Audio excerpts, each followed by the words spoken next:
नमस्कार दोस्तों, exam T20 channel में एक बार फिर से आप सभी का स्वागत है। घटना चक्र पूर्वावलोकन की सीरीज़ इस चैनल पर चल रही हैं, जो कि अभी हिंदी मीडियम में चल रही हैं। ये हिंदी वर्जन की बुक्स हैं।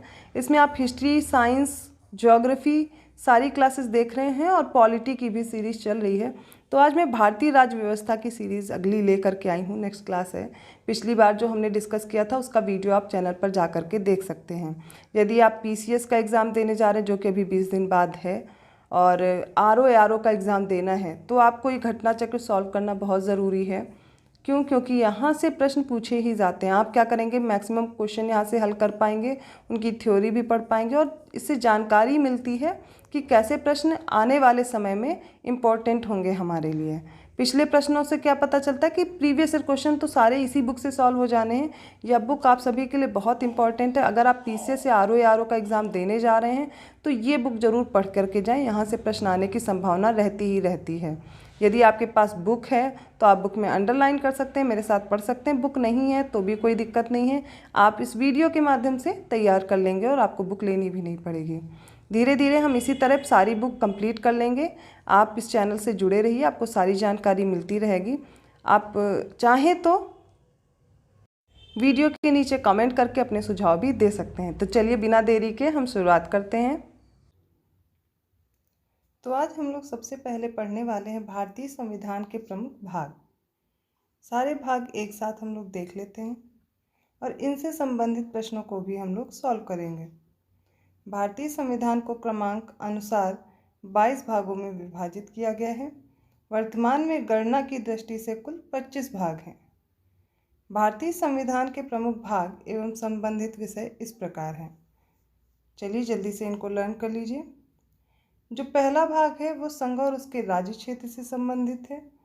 दूसरा भाग नागरिकता, तीसरा भाग मौलिक अधिकार, चौथा भाग राज्य के नीति निर्देशक तत्व और 4 का ये है मौलिक कर्तव्य। पांचवा भाग संघ, छठा भाग राज्य, सातवां भाग निषिद्ध जो कि हटा दिया गया है, आठवां संघ राज्य क्षेत्र के बारे में है, 9वें भाग में पंचायतें और 9A में नगर पालिकाएं उल्लिखित हैं। 9 के ख में सहकारी समितियां उल्लिखित हैं। 10वें भाग में अनुसूचित एवं जनजाति क्षेत्र है। 11वें भाग में संघ एवं राज्यों के बीच संबंध है। 12वें भाग में वित्त, संपत्ति, संविदाएं और वाद है। 13वां भाग देख लेते हैं जल्दी से। भारत के राज्य क्षेत्र के भीतर व्यापार, वाणिज्य एवं समागम है। 14th पार्ट में देखते हैं संघ और राज्यों के अधीन सेवाएं दी गई हैं। 14 का अधिकरण से रिलेटेड है। 15 जो कि काफ़ी इंपॉर्टेंट है वो निर्वाचन से है। 16वां भाग दिया गया है कुछ वर्गों के संबंध में विशेष उपबंध। 17वां भाग राजभाषा में है और 18वें भाग में आपात उपबंध किए गए हैं। इसी प्रकार 19, 20 और 21, 22 भी देख लेते हैं। 19 में प्रकीर्ण, 20 में संविधान का संशोधन उल्लिखित है। 21वें भाग में अस्थायी, संक्रमणकालीन और विशेष उपबंध भी देख सकते हैं हम लोग। और 22वें भाग में संक्षिप्त नाम, प्रारंभ, हिंदी में प्राधिकृत पाठ और कुछ निरसन दिए गए हैं। जो भी बच्चे संविधान के सभी भाग, अनुसूचियाँ और जो इम्पोर्टेंट अनुच्छेद हैं उनको तैयार करना चाहते हैं, इस चैनल पर उनसे रिलेटेड आपको कुछ वीडियोस मिल जाएंगे। आप एक ही वीडियो में पाएंगे कि आपको बिल्कुल भी रटने की ज़रूरत नहीं पड़ेगी इन सारे भाग को, और बहुत ही अच्छी सी ट्रिक के साथ आप एक ही बार में उनको याद कर लेंगे और कभी नहीं भूलेगा। यहाँ पर क्योंकि हम लोग घटना चक्र कवर कर रहे हैं तो यहाँ पर जिस प्रकार उल्लेख किया गया है उसी प्रकार हम लोग पढ़ रहे हैं, जिससे समय कम वेस्ट हो। लेकिन उसके लिए क्या कर सकते हैं, यदि आपने नहीं पढ़ा अभी तक, संविधान के अनुच्छेद, अनुसूचियां हैं, संविधान के भाग हैं, प्रमुख संशोधन हैं, ये सब आप इस वीडियो में जा कर के देख ही रहे हैं। उसके साथ साथ आप इस चैनल पे विजिट कीजिए और आपको सारे वीडियो यहीं पे मिल जाएंगे, जो बहुत अच्छे से आपको समझा भी पाएंगे और उन वीडियो के माध्यम से आप उन्हें याद भी कर लेंगे। चलिए जल्दी से प्रश्न भी देख लेते हैं। भारतीय संविधान को कितने भागों में विभाजित किया गया है? अभी हम लोगों ने पढ़ा 22 भाग में, लेकिन गणना की दृष्टि से देखें तो कुल 25 भाग हो गए हैं। अगला प्रश्न है कौन सा सही सुमेलित नहीं है इसमें से? नागरिकता किस भाग में आता है पूछा गया है। मौलिक अधिकार, मौलिक कर्तव्य और राज्य, इन सभी के हमें बताने हैं भाग। नागरिकता भाग 2, मौलिक अधिकार भाग 3, मौलिक कर्तव्य दिए गए हैं भाग 6 के ए में, और राज्य 6 में। देखिए यहाँ पर 6 का ए नहीं होगा, यहाँ पर 4 का ए होता तो ये सही हो जाता। इस प्रकार आंसर सी सही हो जाएगा। अगला प्रश्न देखते हैं, हमारे संविधान के किस भाग में 3 सोपानों में पंचायतें बनाने की परिकल्पना की गई है? पंचायतों का उल्लेख किस में किया गया है? 9 में, 9वें भाग में। और नगर पालिकाएं और सहकारी समितियां भी ए और बी में हम लोग देखेंगे। इस उत्तर का अगर सही एक्सप्लेनेशन देखें हम लोग तो संविधान के 73वें संशोधन अधिनियम 1992, इसके द्वारा 24 अप्रैल 1993 से अंतः स्थापित संविधान के भाग 9 में 3 सोपानों में पंचायतें बनाने की परिकल्पना की गई है।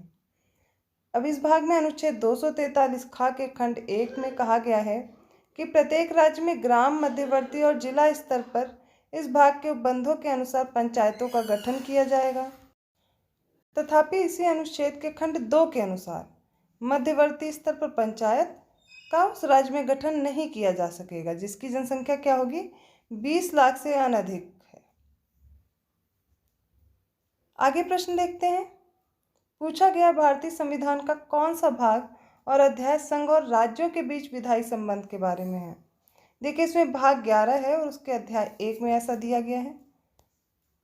भारतीय संविधान के भाग 11 का अध्याय 1 अनुच्छेद 245 से 255 संघ और राज्यों के बीच विधायी संबंधों के बारे में है, जबकि इसी भाग का अध्याय 2 अनुच्छेद 256 से 263 प्रशासनिक संबंधों के बारे में है। तो याद रखिए, संघ और राज्यों के बीच विधायी संबंध 245 से 255 और इसी में दे दिया गया है प्रशासनिक संबंध, वो 256 से 263 अनुच्छेद में दिए गए हैं। अगला प्रश्न हमसे पूछा गया है, सूची 1 को सूची 2 से सुमेलित करना है। कुछ विषय दिए गए हैं और संविधान के भाग पूछे गए हैं कि यह किस भाग में आता है। दोनों सूची को विषय और संविधान के भाग को पढ़ते हैं। पहला दिया गया उपाधियों का अंत, दूसरा दिया गया ग्राम पंचायतों का संगठन और तीसरा विषय दिया गया 6 से 14 वर्ष तक के बालक प्रतिपाल्य के लिए शिक्षा के अवसर प्रदान करना। और इंडिया अर्थात भारत, इसके बारे में दिया गया है राज्यों का संघ है और हमें इनका सही मिलान करना है। बताना है उपाधियों का अंत किस भाग में आता है। तो उपाधियों का अंत अगर हम लोग देखें, यह मूल अधिकार का भाग है। ग्राम पंचायतों का संगठन राज्य के नीति निदेशक तत्व में दिया गया है। 6 से 14 वर्ष तक के बालक प्रतिपाल्य के लिए शिक्षा के अवसर प्रदान करना आर्टिकल 21A मौलिक कर्तव्य में दिया गया है। और देख लेते हैं, इंडिया अर्थात भारत राज्यों का संघ है। एक सेकेंड, हाँ, इसका ऑप्शन 2 सही हो जाएगा, संघ और उसका राज्य क्षेत्र। इस प्रकार हमारा आंसर बी सही दिया गया है। चलिए इसका एक्सप्लेनेशन देख लेते हैं। देखिए उपाधियों का जो अंत है वो एक प्रकार का मूल अधिकार है। ग्राम पंचायतों के गठन की बात राज्य के नीति निदेशक तत्व में की गई है। 6 से 14 वर्ष तक के बच्चों के लिए शिक्षा के अवसर प्रदान करना ये मौलिक कर्तव्य है। और इंडिया अर्थात भारत राज्यों का संघ है, ये इसके संघ और उसके राज्य क्षेत्र में उल्लिखित किया गया है। अगला प्रश्न है, निम्नलिखित में से कौन सा एक युग्म सही सुमेलित है? संविधान का दूसरा भाग मौलिक अधिकार बताता है, तीसरा भाग नागरिकता, चौथा का जो का भाग है वो मौलिक कर्तव्य दर्शाता है और संविधान का 5वां भाग राज्य के नीति निर्देशक सिद्धांत दिए गए हैं। देखिए इसमें से केवल एक ही सही सुमेलित है और वो है ऑप्शन सी, मौलिक कर्तव्य। दूसरे भाग में फिर क्या दिया गया है और पहले भाग में क्या दिया गया, ये सब हम एक बार पढ़ चुके हैं। सही से एक्सप्लेनेशन देखते हैं। दूसरे भाग में नागरिकता है, तीसरे भाग में मौलिक अधिकार है, चौथा नीति निर्देशक तत्व है और चौथे का क्या कहता है, मौलिक कर्तव्य। 5वां भाग संघ से संबंधित है। फिर से हमें सूची दी गई है, इसमें प्रावधान दिए गए और संविधान के भाग दिए गए हैं। और देखिए ये आर एग्ज़ाम में भी पूछा गया है, प्री एग्ज़ाम में हुआ था री एग्ज़ाम, उसमें ये प्रश्न इस तरह का आया हुआ है। तो ये प्रश्न पीसीएस ही नहीं, ये आर के एग्ज़ाम में भी आपको काफ़ी हेल्प करेंगे। नागरिकता दिया गया है भाग 2, संघ राज्य क्षेत्र भाग 6 दिया गया है, 7 दिया गया है, माफ़ कीजिएगा। नगर पालिकाएँ 9 का ए दिया गया है और निर्वाचन भाग 15 में दिया गया है। और हमें बताना इनमें से कौन सा सही सुमेलित है। देखिए इसमें जो संघ राज्य क्षेत्र है वो क्या है, देखिए नहीं सुमेलित पूछा गया और हम लोग गलत पढ़ रहे हैं। नागरिकता बिल्कुल सही दिया गया, भाग 2 में है। नगर पालिकाएँ किस में है? 9A में। और पंचायत किस में उल्लिखित है? 9 में। निर्वाचन 15वें भाग में है, जो कि काफ़ी इम्पोर्टेंट है, मैंने बोला था। संघ राज्य क्षेत्र का उल्लेख किस में कर दिया गया है? भाग 7 में, जबकि यह हमें गलत दिया गया है। यह किस में आता है? यह भाग 8 में आता है। इस प्रकार हमारा सही उत्तर सी हो गया। संविधान का भाग 7 पहली अनुसूची के भाग खा के राज्य 7वें संविधान संशोधन अधिनियम 1956 द्वारा निरसित कर दिए गए थे। अगला प्रश्न देखते हैं। फिर से हमें सूची दी गई है और इसको मैच करना है। संविधान का भाग 9 बताना है, किससे संबंधित है? भाग 8 बताना है, 4 का ए बताना है और 9 का ए बताना है। देखिए, अगर आपको कुछ याद है तो आप आसानी से इसको एलिमिनेट करके ढूंढ पाएंगे। देखिए, मैंने बार बार बताया, जो पंचायत है वो 9 में है, इसको बिल्कुल ही रट लीजिए। अभी भाग 8 हमने देखा है, किंतु अगर इसमें आप थोड़ा सा भी कंफ्यूज हैं तो 4A तो सबको बहुत अच्छे से रट गया है, मूल कर्तव्य। और 9 का ए क्या करता है? नगर पालिका। और 8वां भी हमने पढ़ा भी है। देखिए, आखिरी बचा भी है संघ राज्य क्षेत्र। सही से हमने मिलान भी कर लिया। एक बार आप इस लिस्ट को याद कर लीजिए। निम्नलिखित में से कौन भारतीय संविधान के अंतर्गत सही सुमेलित नहीं है? हमें बताना कौन सा गलत मैच कर दिया गया है। पंचायत भाग 9 दे दिया गया है, नगर पालिका 9 का का दिया गया है, सहकारी समितियां 9 का खा दिया गया और अधिकरण भाग 10 दे दिया गया है। और देखिए, यही प्रश्न में गलत है। बाकी तो हमने अभी बार बार डिस्कस किए हैं। अब अधिकरण दिया किस में है, चलिए उसके बारे में पढ़ लेते हैं। 73वें संविधान संशोधन अधिनियम 1992 के द्वारा भारतीय संविधान के भाग 9 में क्या हुआ था? पंचायतों की व्यवस्था की गई। और 74वें संविधान संशोधन 1992 में ही भाग 9 का जोड़ा गया, जो नगर पालिकाओं से संबंधित है। अब एक और संविधान संशोधन की बात करते हैं, 97th। इसमें क्या हुआ? ये 2011 में आया था और इसमें भाग 9 का ख जोड़ा गया, जो कि किससे है? सहकारी समिति। तो सहकारी समिति कब जोड़ी गई? 2011 में, 97th कॉन्स्टिट्यूशनल अमेंडमेंट से। जबकि संविधान के भाग 10 के अंतर्गत अनुसूचित और अनुसूचित जनजाति क्षेत्र संबंधी प्रावधान है। तो अधिकरण किस में आ गया? 14 का। ठीक है, 14A। अगला प्रश्न देखते हैं। संविधान के किस भाग में पंचायती राज व्यवस्था संबंधी प्रावधान दिए गए हैं? बार बार ये प्रश्न आ रहा है, तो देखिए कितना इंपॉर्टेंट है यह प्रश्न। ए। अब आप लोग कमेंट करके बता दीजिए कि पंचायत के लिए कौन सा आर्टिकल दिया गया है हमारे कॉन्स्टिट्यूशन में। यदि आपको नहीं याद है तो पिछला वीडियो ज़रूर देखिए और वहाँ से आप लोग याद कर लीजिए, कभी भी आपको आर्टिकल्स में दिक्कत नहीं होगी। संविधान के कौन से भाग में पंचायती राज से संबंधित प्रावधान सम्मिलित हैं? फिर से पंचायती राज पूछा गया है हमसे। और भाग 9 आप बार बार बताते रहिए। हमें सूची 1 को सूची 2 से मैच करना है। मौलिक अधिकार किस भारत के संविधान के किस भाग में आते हैं? और मौलिक कर्तव्य बताना है, संघ बताना है और आपात उपबंध। देखिए, एलिमिनेट करके भी निकाल सकते हैं। कैसे निकाल सकते हैं? मौलिक अधिकार भाग 3 और मौलिक कर्तव्य भाग 4 का ए। अब संघ और आपात उपबंध, संघ भाग 5 में दिया गया है और भाग 18 में आपात उपबंध दिए गए हैं। सही उत्तर देख लेते हैं हम लोग। इस लिस्ट को आप लोग एक बार याद कर लीजिए कि मौलिक अधिकार भाग 3 में है, मौलिक कर्तव्य भाग 4A में है, संघ भाग 5 में है और आपात उपबंध भाग 18 में है। देखिए, जितनी बार हो सके उतनी बार प्रश्न को पढ़िए, क्योंकि कभी फिर भूलेगा नहीं, इसीलिए इतने सारे प्रश्न घटना चक्र में दे दिए जाते हैं। 13th प्रश्न में दिया गया है, निम्नलिखित में से कौन सा एक सही सुमेलित नहीं है? और फिर से हमें मैच करने के लिए जो लिस्ट है वो दे दी गई है और पूछा गया इनमें से कौन सा मैच्ड नहीं है। मूल कर्तव्य किस भाग में आते हैं? राज्य किस भाग में आता है? भारत का महान्यायवादी और संघ और राज्यों के अधीन सेवाएं।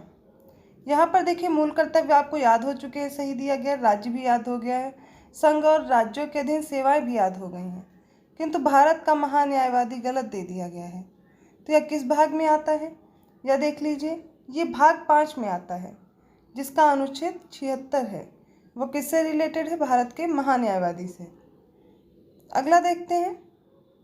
यहाँ पर देखिए, एक और भाग एक्सप्लेन किया गया है कि भारत के भीतर व्यापार, वाणिज्य और समागम संबंधी उपबंध भाग 13 में किए गए हैं। अगला प्रश्न हमें दिया गया है, 14 नंबर का है और फिर से मैच करने के लिए लिस्ट दी गई है। संविधान के भाग 15 में क्या है? संविधान के भाग 16 में बताना है। इसी के साथ हमें जो भाग है 17 और 18 भी देखना है और इसमें क्या क्या दिया गया है। चलिए इसको एक्सप्लेनेशन के साथ साथ देख लेते हैं। संविधान के भाग 15 में निर्वाचन है, भाग 16 में कुछ वर्गों के लिए इस संबंध में विशेष उपबंध दिए गए हैं, भाग 17 में राजभाषा है, भाग 18 में आपात उपबंध है। अगले प्रश्न में भारतीय संविधान का भाग 16 पूछा गया है, किससे संबंधित है? यह संबंधित है कुछ वर्गों के लिए विशेष उपबंध से। इस प्रकार हमने सभी भागों को एक बार जल्दी से इनको देख लिया है। अगला जो हमें भाग पढ़ना है वो संविधान में अनुच्छेद से रिलेटेड पढ़ना है। पीसीएस मुख्य परीक्षा हो, पीसीएस जो प्री परीक्षा हो, या फिर आरओ एग्ज़ाम हो, या कोई भी एग्ज़ाम हो जहाँ पर पॉलिटी पूछी जाती है, उन सब में इससे रिलेटेड प्रश्न जरूर आते हैं, मैच द फॉलोइंग में खास करके। तो चलिए इसको जल्दी से पढ़ लेते हैं। भारतीय संविधान में वर्तमान में 9 दिसंबर 2020 की स्थिति के अनुसार गणना की दृष्टि से लगभग 465 आर्टिकल हैं, परंतु क्रमांक की दृष्टि से अगर देखा जाए तो 395 अनुच्छेद हैं। सभी अतिरिक्त अनुच्छेदों को मूल अनुच्छेदों के साथ क, ख, ग आदि लगाकर जोड़ा गया है। तो मूल रूप से कितने 395 हैं, किंतु क, ख, ग ऐसे करके जोड़कर 465 कुल संख्या में हैं।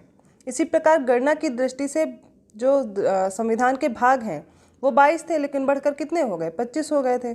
संविधान के मूल पाठ में 22 भाग, 395 अनुच्छेद और 8 अनुसूचियाँ थीं। संशोधनों के द्वारा कुछ नए अनुच्छेद जोड़े या प्रतिस्थापित किए गए और कुछ अनुच्छेद निकाले भी गए। नई अनुसूचियाँ भी जोड़ी गई हैं और उनकी संख्या 8 से बढ़कर कितनी हो गई है, 12 हो गई है। विधानतः नए राज्य को शामिल करना अनुच्छेद 2 में है। नए राज्यों का गठन करना भारतीय संविधान का अनुच्छेद 3 है। विधि के समक्ष समता का अनुच्छेद 14 है। अनुच्छेद 17 में अस्पृश्यता का अंत दिया गया है। देखिए यहाँ पर क्या है, इम्पॉर्टेंट अनुच्छेद दे दिए गए हैं और उनके बारे में एक सामान्य सी जानकारी दी गई है। यदि आप बहुत डिटेल में या सारे अनुच्छेद याद करना चाहते हैं, आप इस चैनल पर जाकर के वो वीडियो देख सकते हैं और उससे आकर के यहाँ पर फिर प्रश्न अच्छे से सॉल्व कर लेंगे। गिरफ्तारी और निरोध से संरक्षण के संबंध में अनुच्छेद 22 दिया गया है। अनुच्छेद 36 से 51 नीति निर्देशक तत्व दिए गए हैं। भारतीय संविधान में नीति निर्देशक तत्वों के तहत समान न्याय और निःशुल्क विधिक सहायता यह अनुच्छेद 39A में दी गई है।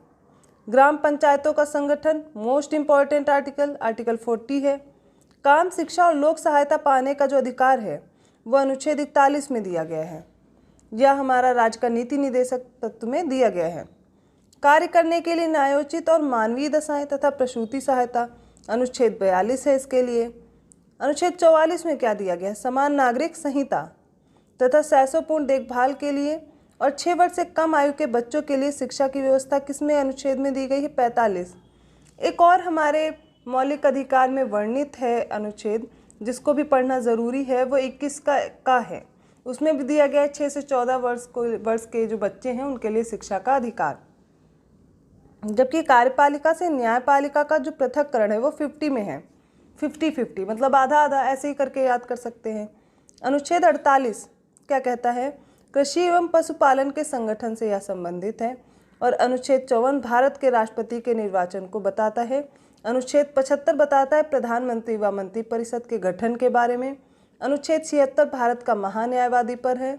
अनुच्छेद 78 राष्ट्रपति को जानकारी के संबंध में प्रधानमंत्री के कर्तव्य दिए गए हैं। अब अगर आर्टिकल 111 की बात करें तो राष्ट्रपति किसी विधेयक पर अनुमति देता है उसके बारे में है।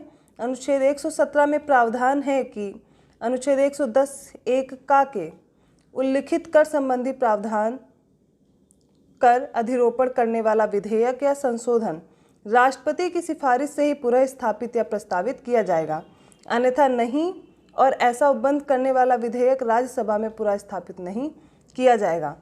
अगला अनुच्छेद है आर्टिकल 119। इसमें क्या है, इसमें संसद में वित्तीय कार्य संबंधी प्रक्रिया का विधि द्वारा विनियमन दिया गया है। आर्टिकल 121 में उच्चतम न्यायालय या उच्च न्यायालय के किसी न्यायाधीश के संबंध में संसद में चर्चा पर निर्बंधन दिया गया है। आर्टिकल 123 काफ़ी इंपॉर्टेंट है, इसको भी याद कर लीजिए। ये संसद के विश्रांति काल में अध्यादेश प्रख्यापित करने की राष्ट्रपति की शक्ति का इसमें उल्लेख किया गया है। आर्टिकल 124 कहता है सर्वोच्च न्यायालय की स्थापना और गठन। आर्टिकल 131 में सर्वोच्च न्यायालय का आरंभिक क्षेत्राधिकार दिया गया है। भारत का नियंत्रक एवं महालेखा परीक्षक आर्टिकल 148 में है। आर्टिकल 155 राज्यपाल की नियुक्ति पर है। अनुच्छेद 164 मुख्यमंत्रियों एवं मंत्रिपरिषद की नियुक्ति बताता है। राज्य के महाधिवक्ता की नियुक्ति संबंधी जो प्रावधान है वो आर्टिकल 175 में है। तथा राज्य विधान सभाओं की संरचना के लिए अनुच्छेद 170 दिया गया है।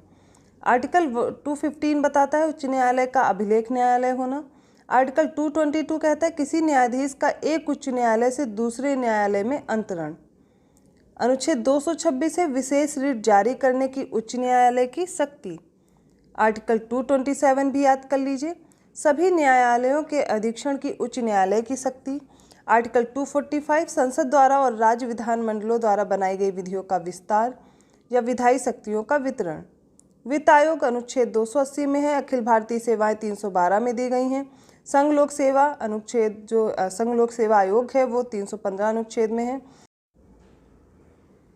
आर्टिकल 380 में बताया गया लोक सेवा आयोग के सदस्यों और कर्मचारियों की सेवा की शर्तों के बारे में विनियम बनाने की शक्ति।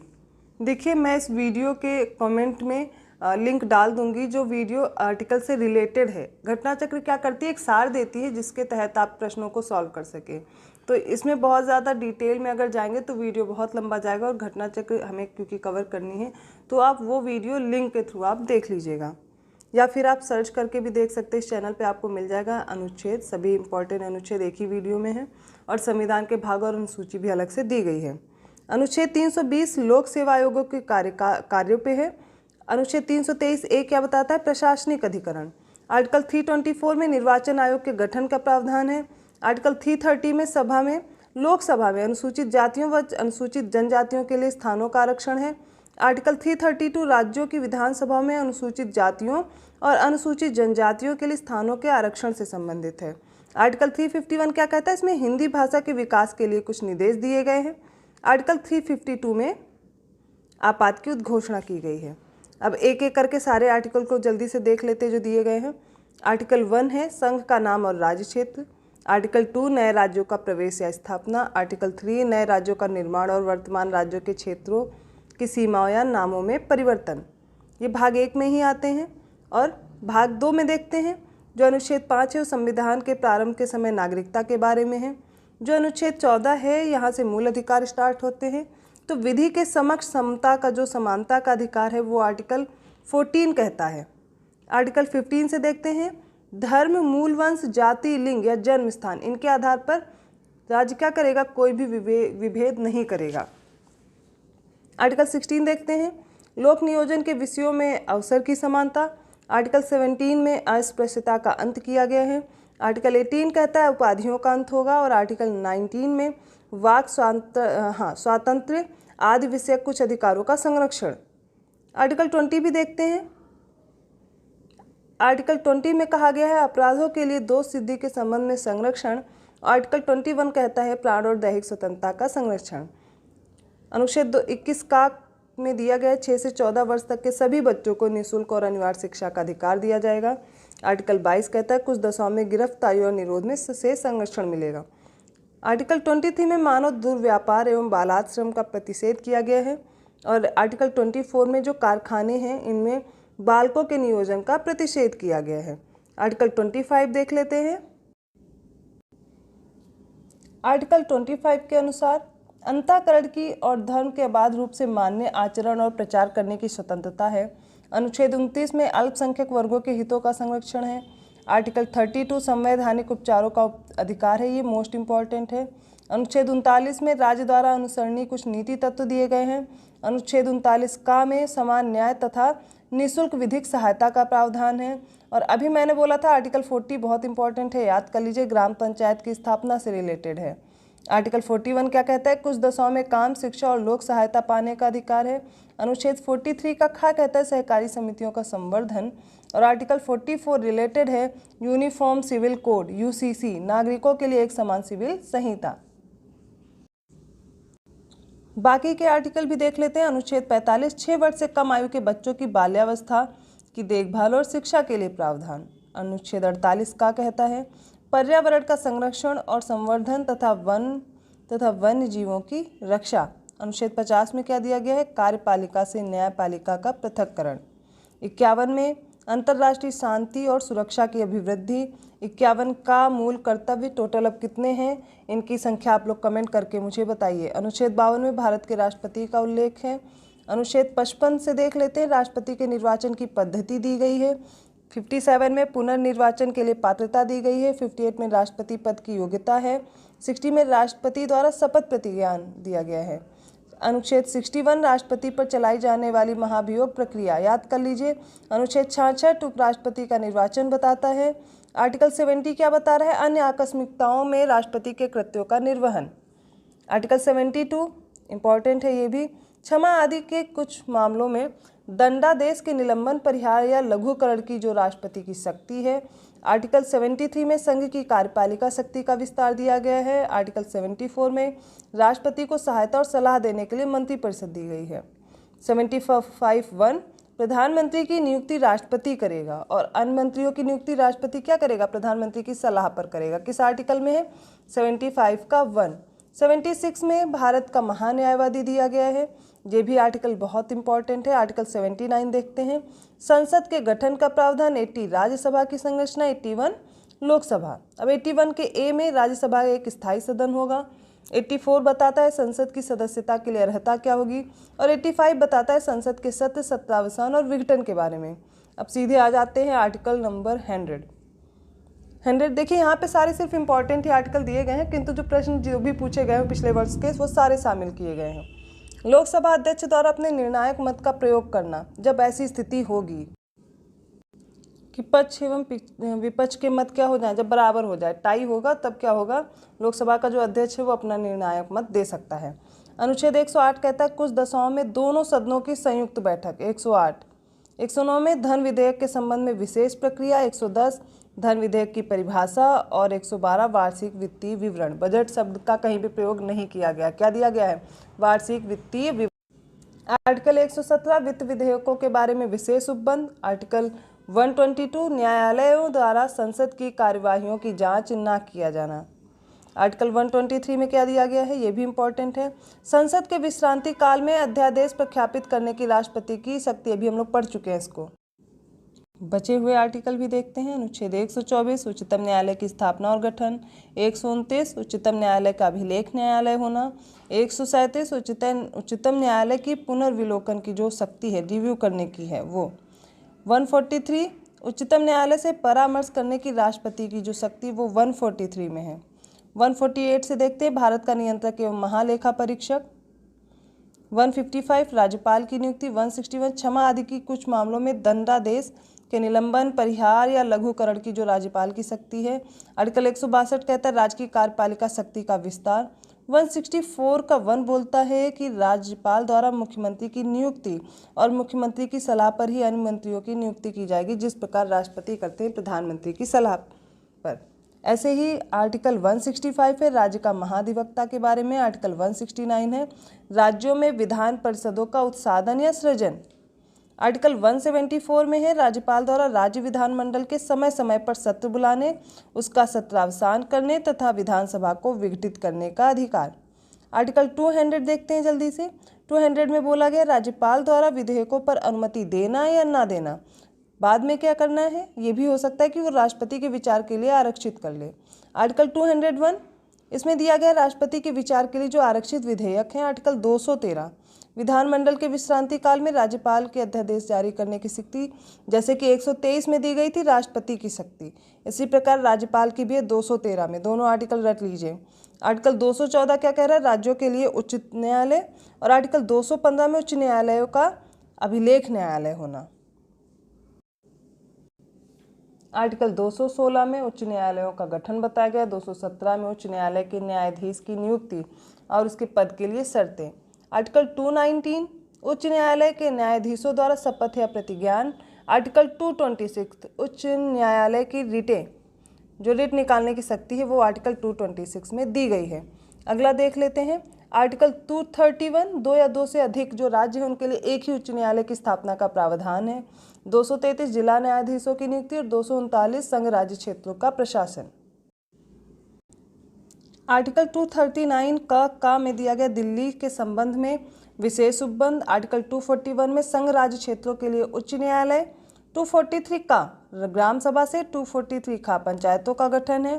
243 का पंचायतों की संरचना है। 243 का पंचायतों में स्थानों का आरक्षण है। 243 झा देखिए पहले प्रश्न क्या आते थे, डायरेक्ट पूछ लिए जाते थे। अभी इनके कार्य और बाकी चीज़ों से भी जो का ख ग घ करके बढ़े हुए हैं उन आर्टिकल से भी पूछा जाता है, इनको भी बहुत अच्छे से पढ़ लीजिए। अनुच्छेद 243 झ में पंचायतों के वित्तीय मामलों पर सिफारिश करने के लिए राज्यों द्वारा वित्त आयोग गठित करने की जो प्रावधान है। 243 टा कहता है पंचायतों के लिए निर्वाचन, और 243 थ नगर पालिकाओं का गठन यहाँ से शुरू होता है। अब 243 या का नगर पालिकाओं के लिए निर्वाचन, और 243 या घा में जिला योजना के लिए एक समिति दी गई है। 243 या झा में सहकारी समितियों का निगमन किया गया है। आगे के आर्टिकल्स देखते हैं जल्दी से।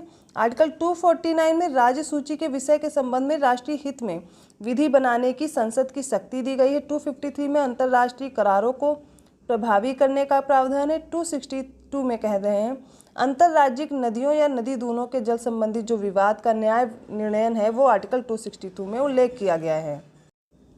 आर्टिकल 263 अंतर राज्य परिषद के संबंध में उपबंध है। आर्टिकल 266 है भारत और राज्यों की संचित निधियां और लोक लेखे के बारे में प्रावधान। आर्टिकल 267 भारत की आकस्मिकता निधि जो है। आर्टिकल 280 वित्त आयोग के बारे में। 280 300 का विधि के प्राधिकार के बिना व्यक्तियों को संपत्ति से वंचित ना किया जाना। आर्टिकल 312 अखिल भारतीय सेवाएं। पहले संपत्ति का अधिकार मूल अधिकार था, किंतु बाद में एक ऐसा हो गया संवैधानिक अधिकार, ठीक है, विधिक अधिकार है। तो आर्टिकल 315 संघ और राज्यों के लिए लोक सेवा आयोग। 324 कहता है निर्वाचनों के अधीक्षण, निदेशन और नियंत्रण का निर्वाचन आयोग में निहित होना। आर्टिकल 326 लोकसभा और राज्यों की विधानसभाओं के लिए निर्वाचनों का वयस्क मताधिकार के आधार पर ही होना। आर्टिकल 330 भी देखते हैं जल्दी से। अब आर्टिकल 330 कहता है लोकसभा में अनुसूचित जाति एवं अनुसूचित जनजातियों के लिए सीटों का आरक्षण। और आर्टिकल 331 में दिया गया लोकसभा में आंग्ल भारतीय समुदाय का प्रतिनिधित्व। ये जो 104वां संविधान संशोधन आया है इसके द्वारा इसको निश्चित कर दिया गया है, ठीक है। आर्टिकल 332 इस पे आ गए हम लोग। राज्यों की विधानसभाओं में अनुसूचित जातियों और अनुसूचित जनजातियों के लिए स्थानों का आरक्षण। आर्टिकल 333 राज्यों की विधानसभाओं में आंग्ल भारतीय समुदाय का प्रतिनिधित्व। 104वां जो संविधान संशोधन हुआ था तो इसमें क्या हुआ, इसको हटा दिया गया। आर्टिकल 338 में राष्ट्रीय अनुसूचित जाति आयोग दिया गया है। और आर्टिकल 338 का राष्ट्रीय अनुसूचित जनजाति आयोग दिया गया है। खा में पिछड़े वर्गों के लिए जो राष्ट्रीय आयोग है, तीनों देख लीजिए, इंपॉर्टेंट है। आर्टिकल 340 पिछड़े वर्गों की दशाओं के अन्वेषण के लिए आयोग की नियुक्ति की जाएगी। आर्टिकल 343 कहता है संघ की राजभाषा हिंदी और इसकी लिपि क्या होगी, देवनागरी। आर्टिकल 344 राजभाषा आयोग, देखिए ये आर्टिकल इंपॉर्टेंट है, याद रखिए। आर्टिकल 350 का दिया गया है प्राथमिक स्तर पर मातृभाषा में शिक्षा की सुविधाएं दी जाएं। आर्टिकल 350 का खा दिया गया भाषाई अल्पसंख्यक वर्गों के लिए विशेष प्राधिकारी। आर्टिकल 350 कहता है राष्ट्रीय आपात की घोषणा युद्ध या बाह्य आक्रमण या सशस्त्र विद्रोह की स्थिति में। इससे पहले ऐसा शब्द नहीं यूज़ किया गया था, किंतु ये बाद में ऐड किया गया। तो आर्टिकल 356 राज्यों में संवैधानिक तंत्र के विफल हो जाने की दशा में उपबंध दिए गए हैं। आर्टिकल 360 वित्तीय आपातकाल घोषित करने का जो प्रावधान है। आर्टिकल 368 में संविधान की जो संशोधन करने की शक्ति है वो आर्टिकल 368 में है। यहाँ तक हमने सारे आर्टिकल रिवाइज किए हैं, इसका मतलब आपने पहले पढ़े होंगे, तभी इतनी जल्दी में मैंने जिस तरह घटना चक्र में दिया है वैसे पढ़े हैं। आप इसका पिछला वीडियो देख लीजिए आर्टिकल से रिलेटेड। अब हम क्या करेंगे, प्रश्नों को यहाँ से हल करेंगे, जितने भी प्रीवियस ईयर प्रश्न इससे रिलेटेड आए हैं, और एक एक प्रश्न बहुत अच्छे से तैयार कर डालिए, सारे आर्टिकल भी तैयार कर डालिए। चलिए आगे देखते हैं। पहला प्रश्न पूछा गया है भारतीय संविधान में अनुच्छेद कितने हैं। ऑप्शन से आप समझ लेते हैं। देखिए 400 से अधिक हैं अगर गणना में देखा जाए तो। भारतीय संविधान में 400 से अधिक अनुच्छेद हैं। गणना की दृष्टि से वर्तमान में इनकी संख्या 465 पहुंच गई है, परंतु क्रमांक की दृष्टि से अभी भी 395 अनुच्छेद हैं तथा नए अनुच्छेदों की मूल अनुच्छेदों के साथ क ख ग ऐसे लगा करके जोड़ा गया है, तो क्या हुआ है, संख्या बढ़ गई है। इसी प्रकार 22 भाग थे तो कितने हो गए, 25 संख्या में। और जो मूल संविधान था उसमें 22 भाग थे, 395 अनुच्छेद और 8 अनुसूचियाँ थीं। लेकिन जब संशोधन हुआ तो उसमें क्या हुआ, कुछ नए अनुच्छेद जोड़े गए, कुछ निकाले गए और अनुसूची अभी कितनी हो गई है, 8 से बढ़ कर के 12। सेम प्रश्न हमें बार बार पढ़ना है। भारतीय संविधान में आरंभ में कितने अनुच्छेद थे, तो 395 थे। वर्तमान में भारतीय संविधान में गणना की दृष्टि से कुल कितने अनुच्छेद और अनुसूचियाँ हैं, 395 अनुच्छेद हैं, 12 अनुसूचियाँ हैं। मूल भारत संविधान में कितने भाग हैं, टोटल देखिए मूल भारत में कितने थे, पहले 22 भाग थे, 395 अनुच्छेद थे, 8 अनुसूचियाँ थीं। अभी कितने हो गए, ये भी आप लोगों ने याद ही कर लिया है। इसी प्रकार ये सारे प्रश्न हमारे सॉल्व हो जाएंगे, है ना। देखते चलिए। अभी अगला प्रश्न है, सूची 1 को सूची 2 से सुमेलित करना है और हमसे आर्टिकल पूछे गए हैं। नए राज्यों का गठन, नागरिकता, मौलिक अधिकार, प्रशासनिक अधिकरण की स्थापना और संविधान के कुछ भाग दिए गए हैं और क्या दे दिया गया है, अनुसूचियाँ दे दी गई हैं। इन्हीं के आधार पे हमें बताना है। तो नए राज्यों का गठन किस में आता है और नागरिकता के लिए कौन सा अनुच्छेद है और मौलिक अधिकार और उसके बाद प्रशासनिक अधिकरण दिया गया है। तो नए राज्यों का गठन अगर देखा जाए तो भाग 1 है, किसमें, भारतीय संविधान अनुच्छेद 3। नागरिकता के लिए संविधान में, भारतीय संविधान में भाग 2 दिया गया है। मौलिक अधिकार के लिए भाग 3 है और प्रशासनिक अधिकरण की स्थापना 323 ए में उल्लिखित है। फिर से आप इसका उत्तर देख सकते हैं, नए राज्यों का गठन, नागरिकता, मौलिक अधिकार, प्रशासनिक अधिकरण की स्थापना। अगला प्रश्न दिया गया, राष्ट्रपति की सिफारिश के बगैर कोई विधेयक जो कर लगाता है विधायिका में नहीं रखा जा सकता। यह प्रावधान भारत के किस संविधान में किस अनुच्छेद के अंतर्गत आता है, तो अनुच्छेद 117 में कहा गया है।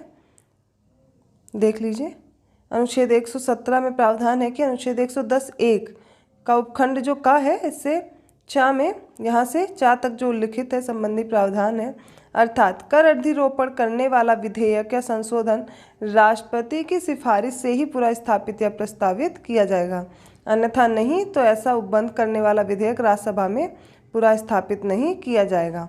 इस प्रकार का उल्लेख है किस आर्टिकल में है, आर्टिकल 117 में ऐसा प्रावधान किया गया है। अब वित्त विधेयक के बारे में पूछा गया है, यह किस अनुच्छेद में आता है, तो वित्त विधेयक आप याद रखिए 117, अभी हमने पढ़ा। अनुच्छेद 117 में वित्त विधेयकों के बारे में विशेष उपबंध किया गया। अनुच्छेद 119 में संसद में वित्तीय कार्य संबंधी प्रक्रिया का विधि द्वारा विनियमन। देखिए 117 में क्या है, यहाँ पर देखिए हमें कुछ ऑप्शंस दिए गए तो सारे एक्सप्लेन कर दिए गए हैं।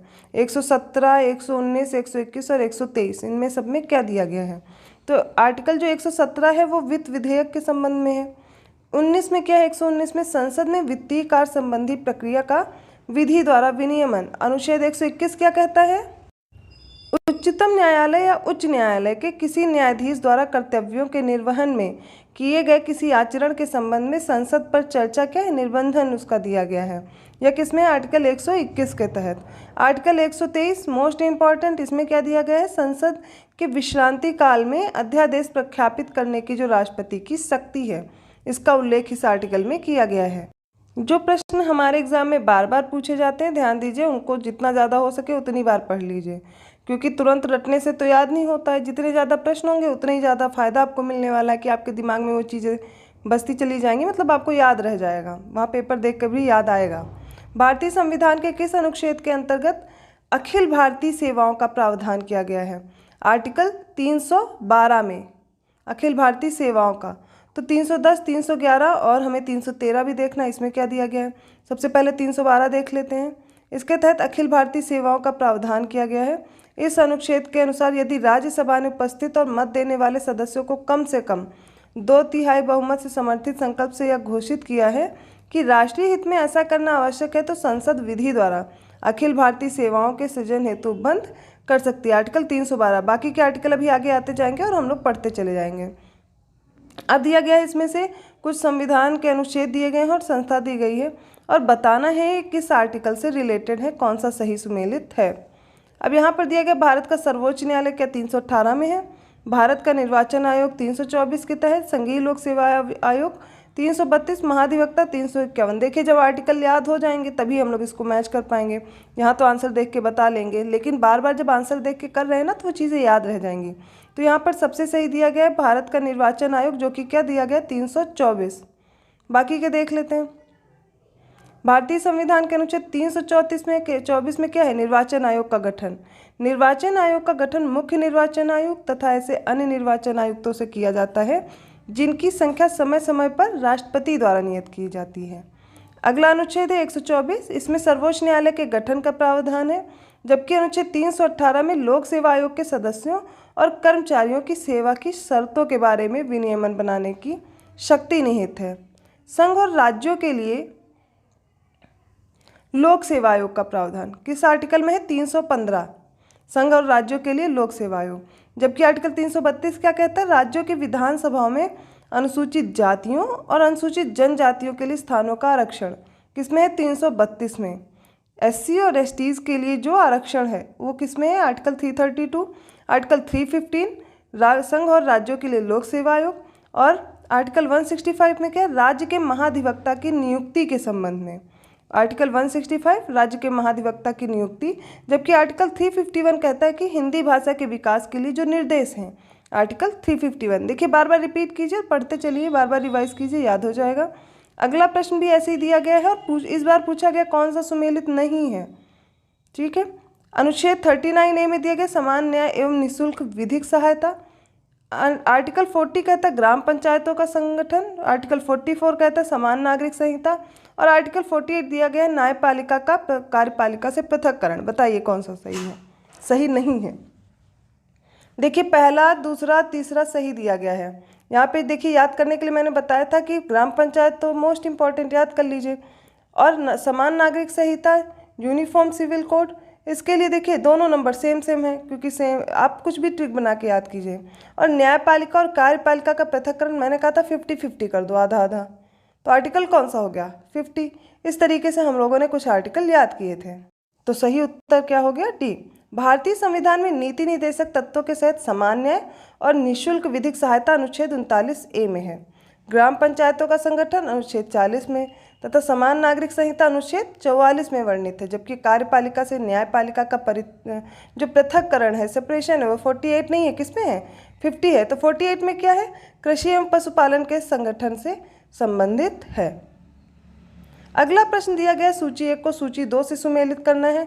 फिर से हमें कुछ आर्टिकल दिए गए हैं और उनको आपस में मैच करके बताना है कौन सा सही आर्टिकल है। पहला अनुच्छेद दिया गया है 124, उसके सामने दिया गया संघीय न्यायपालिका अनुच्छेद 5, नागरिकता अनुच्छेद 352, आकस्मिक प्रावधान और 245 विधायी शक्तियों का वितरण। तो देखिए इसमें क्या हो जाएगा, आर्टिकल 124 संघीय न्यायपालिका की व्यवस्था करता है। अनुच्छेद 5 में नागरिकता का प्रावधान है।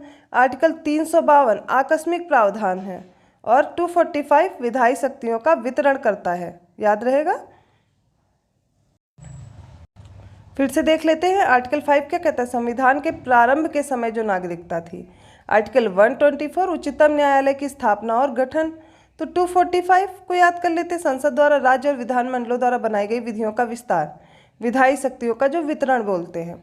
आर्टिकल 352 किस लिए है, यह है आपात की उद्घोषणा, आपातकालीन प्रावधान के लिए। अब देखते हैं हिंदी, हाँ यहाँ पर देखिए, पहले देख लेते हैं क्या दिया गया है इसमें। हाँ, यहाँ पर आकस्मिक की जगह अगर आपातकालीन होता तो ज़्यादा बेटर होता, ऐसा दिया गया, आकस्मिक नहीं होता है, क्योंकि इंग्लिश में उसका मीनिंग अलग हो जाता है, पर हिंदी में आकस्मिक ही बोला गया है। चलिए अगली देखते हैं, लिस्ट फिर से दी गई है और हमें फिर से इनको मैच करना। आर्टिकल याद होंगे तो आसानी से चीज़ें मैच होती चली जाएंगी। चलिए सारी लिस्ट देख लेते हैं। आर्टिकल 14 क्या कह रहे हैं, देखिए, संशोधन प्रक्रिया, मंत्रिपरिषद, समानता का अधिकार या नीति निर्देशक तत्व। आर्टिकल 14 एक तरह का मौलिक अधिकार है और क्या है, समानता का अधिकार। आर्टिकल 36 ये किस में आता है, ये 36 ये 51 तक क्या है, नीति निर्देशक तत्व है। तो 36 नीति निर्देशक तत्व में। आर्टिकल 74 मंत्रिपरिषद के लिए है और आर्टिकल 368 संशोधन प्रक्रिया के लिए है। आर्टिकल 13 और 368 के बारे में आप लोग बहुत अच्छे से जानते भी होंगे, वो आगे हम लोग डिस्कस करेंगे। इस प्रकार हमने सही मैच कर लिया है। आप चाहें तो यहाँ से इनका एक्सप्लेनेशन पढ़ सकते हैं। अगला प्रश्न इसी प्रकार जल्दी से देखते हैं। फिर से सूची 1 को सूची 2 से सुमेलित करना है। विधानता नए राज्य को शामिल करना किस अनुच्छेद में है? समता का अधिकार अभी हम लोगों ने पढ़ा। गिरफ्तारी और निरोध से संरक्षण और राष्ट्रपति का विधेयक को अनुमति देने का अधिकार। अब बताना है इनमें से कौन सा आर्टिकल है। देखिए, विधानता नए राज्य शामिल करना पहला भाग अनुच्छेद 2। समता का अधिकार अभी समानता का अधिकार पढ़ा था आर्टिकल 14। गिरफ्तारी और निरोध से संरक्षण मौलिक अधिकार आर्टिकल 22 और राष्ट्रपति का विधेयक को अनुमति देने का जो अधिकार है वो किस में दिया गया? आर्टिकल 111 में। इस लिस्ट को एक बार फिर से आप लोग याद कर लीजिए। अगला प्रश्न देखते हैं। सूची 1 को सूची 2 से सुमेलित कीजिए। आर्टिकल 154 दिया गया है, आर्टिकल 75, आर्टिकल 155 और आर्टिकल 164 और 5 हमें स्टेटमेंट दिए गए हैं, इनसे हमें मैच करना आर्टिकल्स को। भारत के राष्ट्रपति का निर्वाचन किस अनुच्छेद में है? 54। प्रधानमंत्री और मंत्रिपरिषद की नियुक्ति यह आर्टिकल 75 में दिया गया है। राज्य के राज्यपाल की नियुक्ति 155, राज्य के मुख्यमंत्री और मंत्रिपरिषद 164 और राज्य की विधानसभा की संरचना किस में है? 170 में। ठीक है, याद कर लीजिए। अभी इसको एक बार हम लोग फिर से देख लेते हैं जिससे याद हो जाए। आर्टिकल 54 भारत के राष्ट्रपति का निर्वाचन, 75 प्रधानमंत्री और मंत्रिपरिषद की नियुक्ति, 155 में राज्य के राज्यपाल की नियुक्ति, 164 में राज्य के मुख्यमंत्री और मंत्रिपरिषद की नियुक्ति और राज्य विधानसभाओं की संरचना किसमें? आर्टिकल 170 में। अगला भी प्रश्न यही है। इसी तरह अब हमें सूची में देखिए आजकल प्रश्न ही ऐसे आते हैं और पेपर में भी ऐसा ही प्रश्न देखने को मिलेगा। जितना ज़्यादा हो सके ऐसे प्रश्नों को सॉल्व कर लीजिए। अब इसमें आर्टिकल 61, 67, 94, 90 को हमें मैच करना है। चलिए जल्दी से कर लेते हैं इन सबको। देखते हैं आर्टिकल 61 क्या कहता है। अब इसके आधार पर अगर हम देखते हैं तो जो राष्ट्रपति पर महाभियोग की प्रक्रिया है वो 61 में उल्लिखित है। 67 का खा कहता है उपराष्ट्रपति को हटाना। ओके, अगला देख लेते हैं आर्टिकल 94 क्या कहता है। ये कहता है स्पीकर को उनके पद से हटाना और आर्टिकल 90 में राज्यसभा के उपसभापति को हटाने का प्रावधान किया गया है और इसका हम एक्सप्लेनेशन भी जल्दी से देख लेते हैं। आर्टिकल 61 कहता है राष्ट्रपति पर महाभियोग, आर्टिकल 67 का खा उपराष्ट्रपति को हटाना, आर्टिकल 94 स्पीकर को हटाना और आर्टिकल 90 कहता है राज्यसभा के उपसभापति को हटाना उनके पद से। अगला प्रश्न फिर से सूची 1 को सूची 2 से सुमेलित करने के लिए कह रहा है। आर्टिकल 323A, आर्टिकल 324, आर्टिकल 330 और आर्टिकल 320। इसमें निर्वाचन, प्रशासनिक अधिकरण, लोक सेवा आयोगों के कार्य, लोकसभा के लिए अनुसूचित जाति और जनजातियों के लिए जो आरक्षण दिया गया है, इन सब के हमें बताना है कौन कौन से अनुच्छेद दिए गए हैं। सबसे पहले आर्टिकल 323A को देखते हैं। इसमें प्रशासनिक अधिकरण के बारे में है और आर्टिकल 324 कहता है निर्वाचन के बारे में।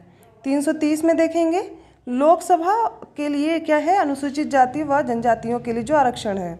आर्टिकल 320 में लोक सेवा आयोग के कार्य दिए गए हैं। एक बार इससे आप लोग देख करके ज़रूर याद कर लीजिए, बार बार रिपीट कीजिए जिससे याद रहे, है ना। प्रश्न भी ऐसे ही पूछे जाते हैं एग्जाम में। मैच द फॉलोइंग के ही अब प्रश्न आते हैं, डायरेक्ट बहुत कम ही पूछा जाता है आर्टिकल के बारे में।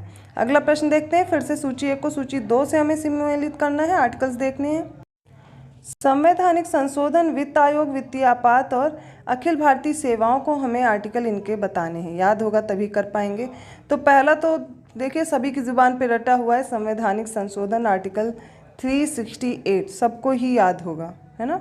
वित्त आयोग अगर देखते हैं तो इसका हो जाएगा आर्टिकल 280। वित्त आयोग का आर्टिकल 280 है और वित्तीय आपात का जो बंद दिया गया है वो 360 में है। अखिल भारतीय सेवाएं 312। एक बार फिर से मेरे साथ याद कर लीजिए। संवैधानिक संशोधन आर्टिकल 368, वित्त आयोग 280 में है, वित्तीय आपातकाल 360, अखिल भारतीय सेवाएं 312। अगला प्रश्न फिर से सूची 1 को सूची 2 से सुमेलित करना है। कुछ संस्थान दिए गए हैं और उनके साथ हमें अनुच्छेद दिए गए हैं। चलिए इनको मैच करते हैं। पहला दिया गया भारत का नियंत्रक एवं महालेखा परीक्षक, दूसरा वित्त आयोग है, तीसरा प्रशासनिक अधिकरण है और चौथा संघ लोक सेवा आयोग के बारे में दिया गया है। अभी हम लोग पढ़े थे संघ लोक सेवा आयोग किसमें है, आर्टिकल 315 रटा हुआ है। वित्त आयोग भी हम लोगों ने देखा था, वो भी हम लोगों ने रट रखा है। इसका क्या हो जाएगा वित्त आयोग का, आर्टिकल 280। सही हो गया। प्रशासनिक अधिकरण 323A कई बार मैच कर चुके हैं। और भारत का नियंत्रक तथा महालेखा परीक्षक हो जाएगा आर्टिकल 148। सारे मैच हो गए, देख लीजिए। भारत का नियंत्रक तथा महालेखा परीक्षक आर्टिकल 148, वित्त आयोग 280, प्रशासनिक अधिकरण अनुच्छेद 323A, संघ लोक सेवा आयोग 315। सही है। अब हमें दिए गए हैं कुछ आर्टिकल और पूछा गया इनमें से कौन सा सही सुमेलित नहीं है। प्रश्न ऐसे भी बनते हैं। देखिए, अंतर्राज्यीय परिषद के लिए आर्टिकल 263 दिया गया, वित्त आयोग के लिए 280, प्रशासनिक न्यायाधिकरण 323A, संघ लोक सेवा आयोग 315। देखिए, वित्त आयोग, प्रशासनिक न्यायाधिकरण और संघ लोक सेवा आयोग अभी हम लोगों ने मैच किया, तीनों याद हो चुके हैं। वित्त आयोग 280 है, प्रशासनिक न्यायाधिकरण 323 का है और संघ लोक सेवा आयोग के लिए 315। किंतु अंतर्राज्यीय जो संबंध है ये भी सही मैच है, यहाँ पे कुछ गलत नहीं है, 263 ही दिया गया है, तो कुछ भी गलत नहीं है इसमें। सारे ही ऑप्शन हमें करेक्ट दिए गए हैं। चलिए अगला प्रश्न देखते हैं। अब यहाँ पे हमें बताना है कौन सा सही सुमेलित है। ओके, देखिए अनुच्छेद 17 दिया गया है, न्याय के समक्ष समानता। 78 संसद का गठन।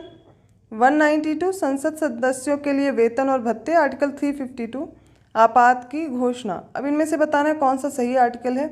आर्टिकल डी करेक्ट है, 352 में आपातकालीन स्थिति का प्रावधान है, किंतु बाकी जो दिए गए हैं उनके आर्टिकल्स क्या होंगे उनको हम यहाँ पे देख लेते हैं। आर्टिकल 352 कहता है कि आपात स्थिति में उद्घोषणा, है ना। अन्य अनुच्छेद के सही प्रावधान अगर देखा जाए तो 17 में अस्पृश्यता का अंत दिया गया है और 78 में राष्ट्रपति को जानकारी देने के संबंध में प्रधानमंत्री के कर्तव्य हैं। 192 कहता है राज्य विधानमंडल के सदस्यों की निरर्हता। ठीक है, फिर से देख लीजिएगा एक बार, इसका स्क्रीनशॉट चाहे तो ले सकते हैं। अगला प्रश्न है, सूची 1 है, कुछ अनुच्छेद हैं और उनके प्रावधान हमें दिए गए हैं और पूछा गया है कौन सा सही है, मतलब इनको मैच करना है। ठीक है, सही नहीं पूछा गया, मैच करना है हमें। आर्टिकल 215 दिया गया है, 222, 226 और 227। किसी न्यायाधीश का एक उच्च न्यायालय से दूसरे उच्च न्यायालय में अंतरण, इसके लिए क्या होगा और पूछा गया है। सभी न्यायालयों के अधीक्षण की शक्ति, कुछ रिट निकालने की उच्च न्यायालय की शक्ति और उच्च न्यायालय का अभिलेख न्यायालय होना, ये बताना है। आर्टिकल 215 कहता है कि उच्च न्यायालय का अभिलेख न्यायालय होना। आर्टिकल 215 क्या है, उच्च न्यायालय का अभिलेख न्यायालय होना। आर्टिकल 222 किसी न्यायाधीश का उच्च न्यायालय से दूसरे उच्च न्यायालय में अंतरण के लिए, स्थानांतरण के लिए। ठीक है, 226 कुछ रिट निकालने की शक्ति। 227 सभी न्यायालयों के अधीक्षण की शक्ति। 227 इसको याद कर लीजिए मेरे साथ। आर्टिकल 215 उच्च न्यायालय का अभिलेख न्यायालय होना। 222 कहता है एक उच्च न्यायालय से दूसरे उच्च न्यायालय में किसी न्यायाधीश का अंतरण। 226 क्या है, विशेष रिट जारी करने की उच्च न्यायालय की शक्ति। 227 सभी न्यायालयों के अधीक्षण की उच्च न्यायालय की शक्ति। आर्टिकल अब 23वां प्रश्न है, भारतीय संविधान के किस अनुच्छेद में केंद्र शासित प्रदेशों के लिए उच्च न्यायालय का प्रावधान है। 241 भाग 8 संघ राज्य क्षेत्रों एवं केंद्र शासित प्रदेशों के बारे में कुछ उपबंध दिए गए हैं। इसमें बाकी के जो आर्टिकल दिए गए थे 240, 242, 239 ऑप्शन में, उन सबका आंसर दिया गया है। तो आर्टिकल 239 में क्या है, संघ राज्य क्षेत्रों का प्रशासन। आर्टिकल 240 कहता है कुछ संघ राज्य क्षेत्रों के लिए विनियम बनाने की राष्ट्रपति की शक्ति। आर्टिकल 241 संघ राज्य क्षेत्रों के लिए उच्च न्यायालय और 242 निश्चित कर दिया गया था। तो 239 संघ राज्य क्षेत्र, इनका प्रशासन। 240 एक एक करके बढ़ता जा रहा है, कुछ संघ राज्य क्षेत्रों के लिए विनियम बनाने की राष्ट्रपति की शक्ति। 241 संघ राज्य क्षेत्रों के लिए उच्च न्यायालय। अगला देखते हैं, मैच करना है हमें, इसमें सही उत्तर बताना है। आर्टिकल देखिए और उनके अनुसार मैच करने की कोशिश कीजिए। आर्टिकल 76 दिया है, 148, 75 का 131 भारत का नियंत्रक एवं महालेखा परीक्षक, सर्वोच्च न्यायालय का क्षेत्राधिकार, भारत का महान्यायवादी और केंद्रीय मंत्रियों की नियुक्ति बताना है हमें।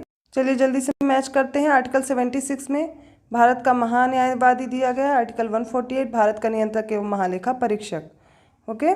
और 75(1) केंद्रीय मंत्रियों की नियुक्ति से है और 131 सर्वोच्च न्यायालय का क्षेत्राधिकार है। सबको एक साथ देख लीजिए। आर्टिकल 76 भारत का महान्यायवादी, 148 नियंत्रक तथा महान लेखा परीक्षक 75 का वन, केंद्रीय मंत्रियों की नियुक्ति और 131 सर्वोच्च न्यायालय का क्षेत्राधिकार। अगला प्रश्न कुछ प्रावधान और उनके साथ कुछ आर्टिकल। ठीक है, पहला प्रश्न है विधियों की समानता, कार्य करने का अधिकार, कार्य करने की सही और मानवीय स्थितियां, बच्चों के लिए मुफ्त तथा अनिवार्य शिक्षा, आर्टिकल 42, 45, 14 और 41। ठीक है, इनमें से हमें सही उत्तर ढूंढकर बताना है। विधि के समक्ष समानता, मौलिक अधिकार, आर्टिकल 14, कार्य करने का अधिकार, आर्टिकल 41, कार्य करने के लिए सही मानवीय दशाओं का स्थितियों का उल्लेख, 42, बच्चों के लिए मुफ्त शिक्षा अनिवार्य, आर्टिकल 45। चलिए आगे देखते हैं। इसका सही उत्तर देख लीजिए। विधि के समक्ष समानता, आर्टिकल 14, कार्य करने का अधिकार 41, कार्य करने की सही और मानवीय स्थितियां 42, शैशवपूर्ण तथा 6 वर्ष से कम आयु के बच्चों के लिए जो शिक्षा का प्रावधान है वो 45 में दिया गया है। आगे इसमें देखिए एक्सप्लेनेशन, बाद में 21 का कैसे जोड़ा गया। बच्चों के लिए मुफ्त तथा अनिवार्य शिक्षा का प्रावधान मूलतः नीति निर्देशक तत्व में दिया गया आर्टिकल 45, लेकिन जो 86th अमेंडमेंट हुआ है 2002, इसके तहत क्या हुआ, 21 का मूल अधिकार में शामिल किया गया है।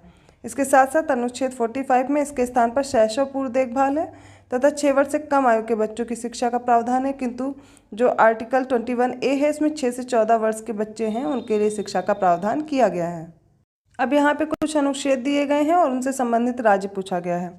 371 का नागालैंड से पूछा गया कौन सा सही सुमेलित नहीं है। 371 का ख असम के लिए, 371 का ग मेघालय के लिए, 371 का घ आंध्र प्रदेश के लिए। देखिए यहाँ पे सी नहीं मैच है, मेघालय नहीं होगा यहाँ पर, है ना। देख लीजिए फिर क्या होगा।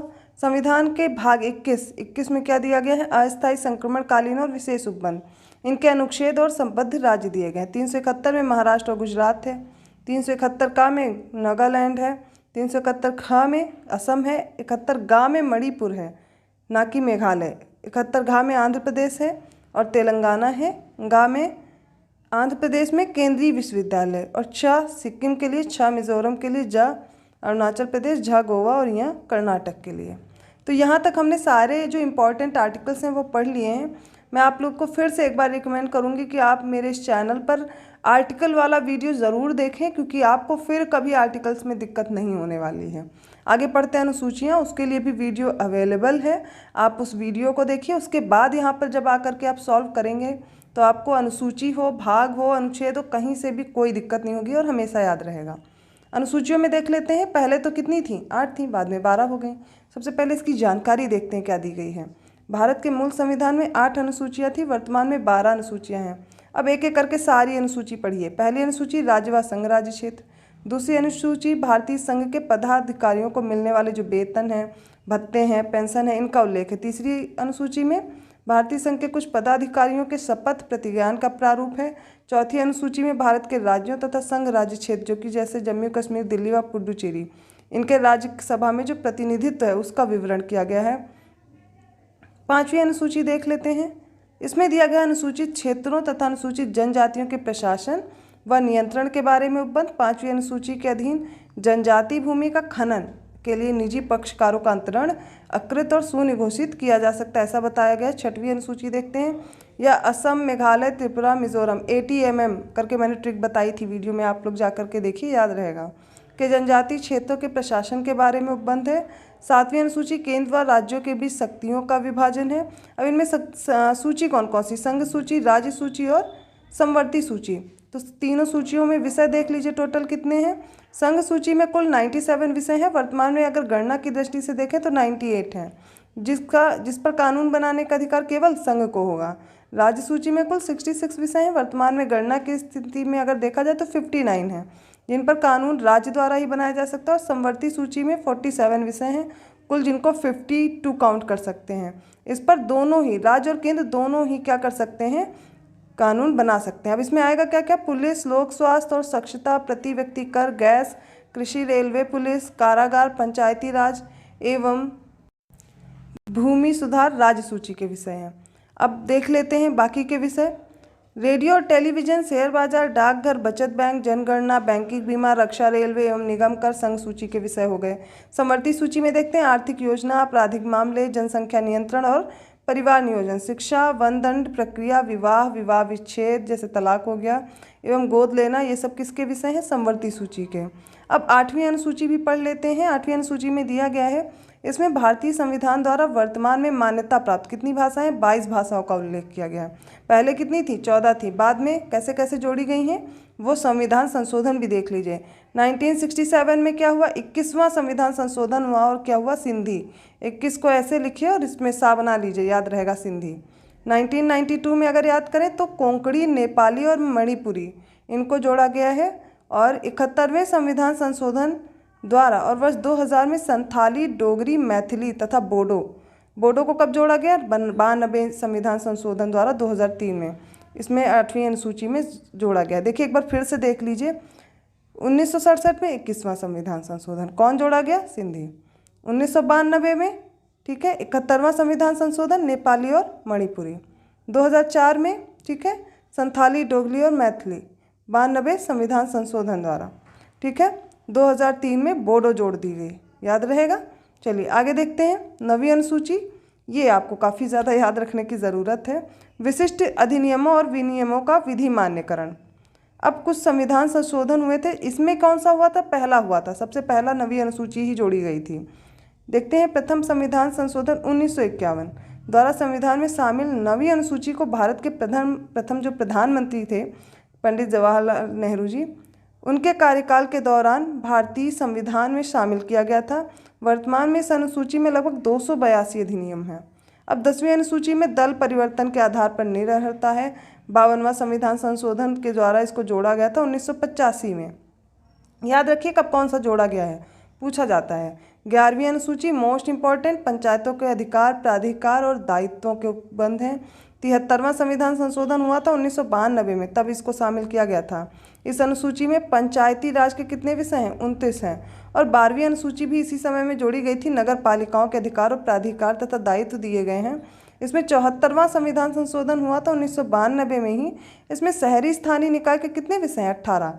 और पंचायती राज के कितने विषय हैं? 29। जल्दी से हमने अनुसूची तो पढ़ ली हैं सारी एक बार। अगर आपने ढंग से नहीं पढ़ा तो आप इसको या तो रिपीट करके देखिए या पिछला वीडियो जो अनुसूची पे वो जा करके देख लीजिए। चलिए अब आगे प्रश्न सॉल्व करते हैं। भारतीय संविधान में कुल अनुसूचियां हैं, कितनी हैं? 12 हैं। पहले कितनी थी? 8 थी। कौन कौन से संविधान संशोधन हुए जिनके द्वारा जोड़े गए? तो 9वीं, 10वीं, 11वीं, 12वीं सभी संविधान संशोधन से ही जोड़े गए। अब भारतीय संविधान में बार बार यही पूछा जाएगा कितनी अनुसूचियाँ हैं, और जल्दी से मैच करते चलिए। तीसरा प्रश्न जो है वो पूछ रहा भारतीय संविधान के 20 भाग हैं। भारतीय संविधान के कुल 390 अनुच्छेद हैं। तीसरा स्टेटमेंट के भारत के संविधान में 9वीं, 10वीं, 11वीं, 12वीं अनुसूचियों को संविधान संशोधन अधिनियम के द्वारा जोड़ा गया है। तो भाग कितने हैं? 22 हैं। पहला गलत। आर्टिकल कितने हैं? 395, दूसरा भी गलत।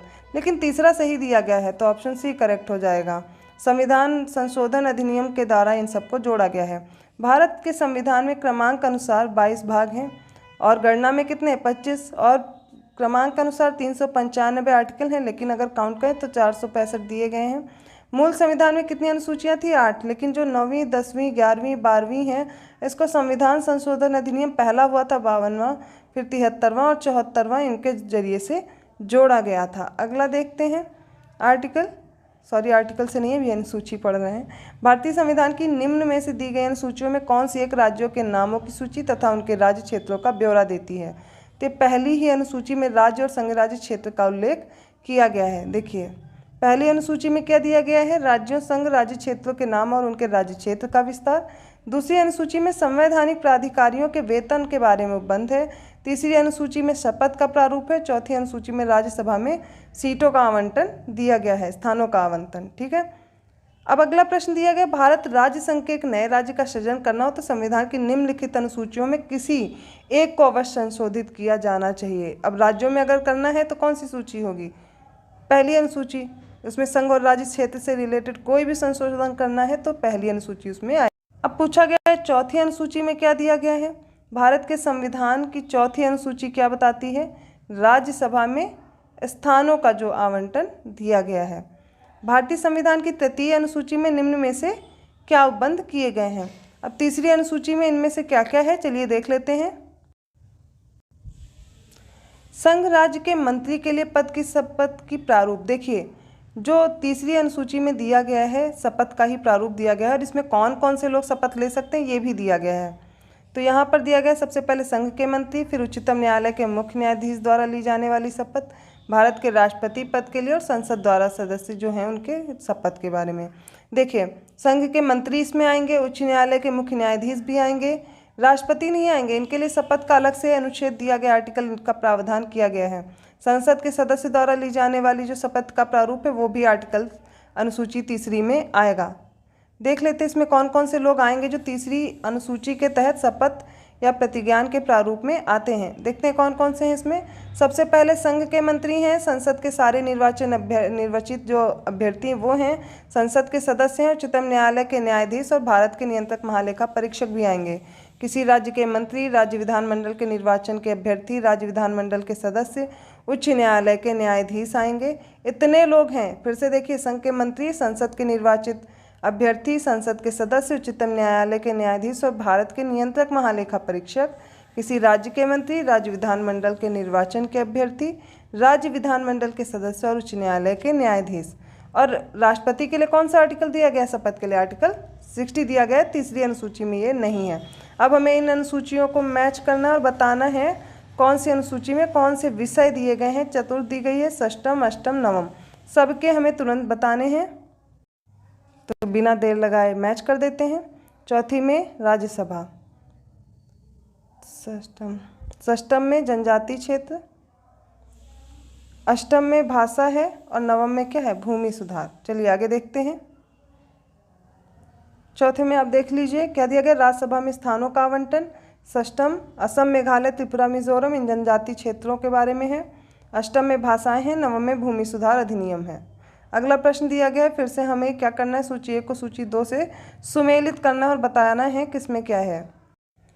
7वीं अनुसूची दी गई है, 8वीं दी गई है, 9वीं और 10वीं दी गई है ना। भाषाएं हैं, दल परिवर्तन के आधार पर निर्भरता है, विधायी शक्तियों का वितरण है, कुछ अधिनियमों को विधि मान्यकरण है। अभी भाषाएं तो हमने कई बार इसमें मैच कर दी हैं, है ना। तो भाषाएं तो बिल्कुल याद हो गया होगा कि किस में आता है। तो 8वीं अनुसूची में क्या है? भाषाएं दी गई हैं। पहला हमने मैच कर लिया, ऐसे मैच करना शुरू कीजिए, ठीक है। 7वीं अनुसूची में क्या दिया गया है? विधायी शक्तियों का वितरण, ठीक है। तो तीसरा हमने ए और बी मैच कर लिया है। 9वीं अनुसूची में कुछ अधिनियम का विधि मान्यकरण। 10वीं में दल परिवर्तन, 10 से 10, 10 से दल परिवर्तन याद कर लीजिए, जैसे भी आप ट्रिक बना पाए। एक बार फिर से इसमें देख कर के आप याद कर सकते हैं। अगला प्रश्न देखते हैं। फिर से हमसे वही सब प्रश्न पूछे गए हैं जो पिछले में दिए गए थे, वही रिपीटेड प्रश्न है। चलिए मैच कर दीजिए जल्दी से। 7वीं अनुसूची में संघ, राज्य तथा समवर्ती सूची दी गई है, ठीक है। 7 से समवर्ती करके याद कर लीजिए। 8वीं अनुसूची भाषाएं हो गया। 9वीं अनुसूची कुछ अधिनियमों का विधि मान्यकरण और 10 से 10, 10 से दल परिवर्तन। अगला प्रश्न दिया गया, किस प्रधानमंत्री के कार्यकाल के दौरान 9वीं अनुसूची पुनर्स्थापित की गई? तो जवाहरलाल नेहरू थे उस समय। कौन से संविधान संशोधन? प्रथम संविधान संशोधन हुआ था 1951 का। जो स्टेटमेंट दिया गया ये भी एक्सप्लेनेशन पढ़ते हैं। भारत के प्रथम प्रधानमंत्री जवाहरलाल नेहरू के कार्यकाल के दौरान भारत के संविधान में 9वीं अनुसूची को पुनर्स्थापित किया गया। 9वीं अनुसूची को प्रथम संविधान संशोधन अधिनियम 1951 के द्वारा संविधान में वर्ष 1951 में जोड़ा गया तथा इसके अंतर्गत शामिल किए गए जाने वाले अधिनियमों और विनियमों के विधि मान्यकरण और उन्हें न्यायिक उन्मुक्ति प्रदान करने का उपबंध किया गया था। इसी संशोधन से अंतः स्थापित अनुच्छेद 31 का ख है, इसके माध्यम से किया गया। इसका मुख्य उद्देश्य तत्कालीन समय में जो जमींदारी थी उसका उन्मूलन किया जाना था और भूमि सुधार संबंधी जो कानून थे इनमें जो चुनौती दी जा रही थी उसको रोकना था। इसी उद्देश्य से राज्यों के भूमि सुधार कानूनों को संवैधानिक सुरक्षा प्रदान हेतु 9वीं अनुसूची शामिल की गई थी। अगला प्रश्न है 12वां है, राज्य भूमि सुधार अधिनियमों को संवैधानिक सुरक्षा प्रदान करने हेतु सम्मिलित किया गया था 9वीं अनुसूची में। अभी हम लोग पढ़ चुके हैं। 13वां प्रश्न पूछा गया है, कुछ कथन दिए गए और हमें बताना है कौन सा कथन सही है या नहीं। बोला गया है भारत की संसद किसी कानून विशेष को भारत के संविधान की 9वीं अनुसूची में जोड़ सकता है, विशेष अधिकार प्राप्त है। 9वीं अनुसूची में दिया गया किसी न्यायालय द्वारा कोई निर्णय नहीं होगा।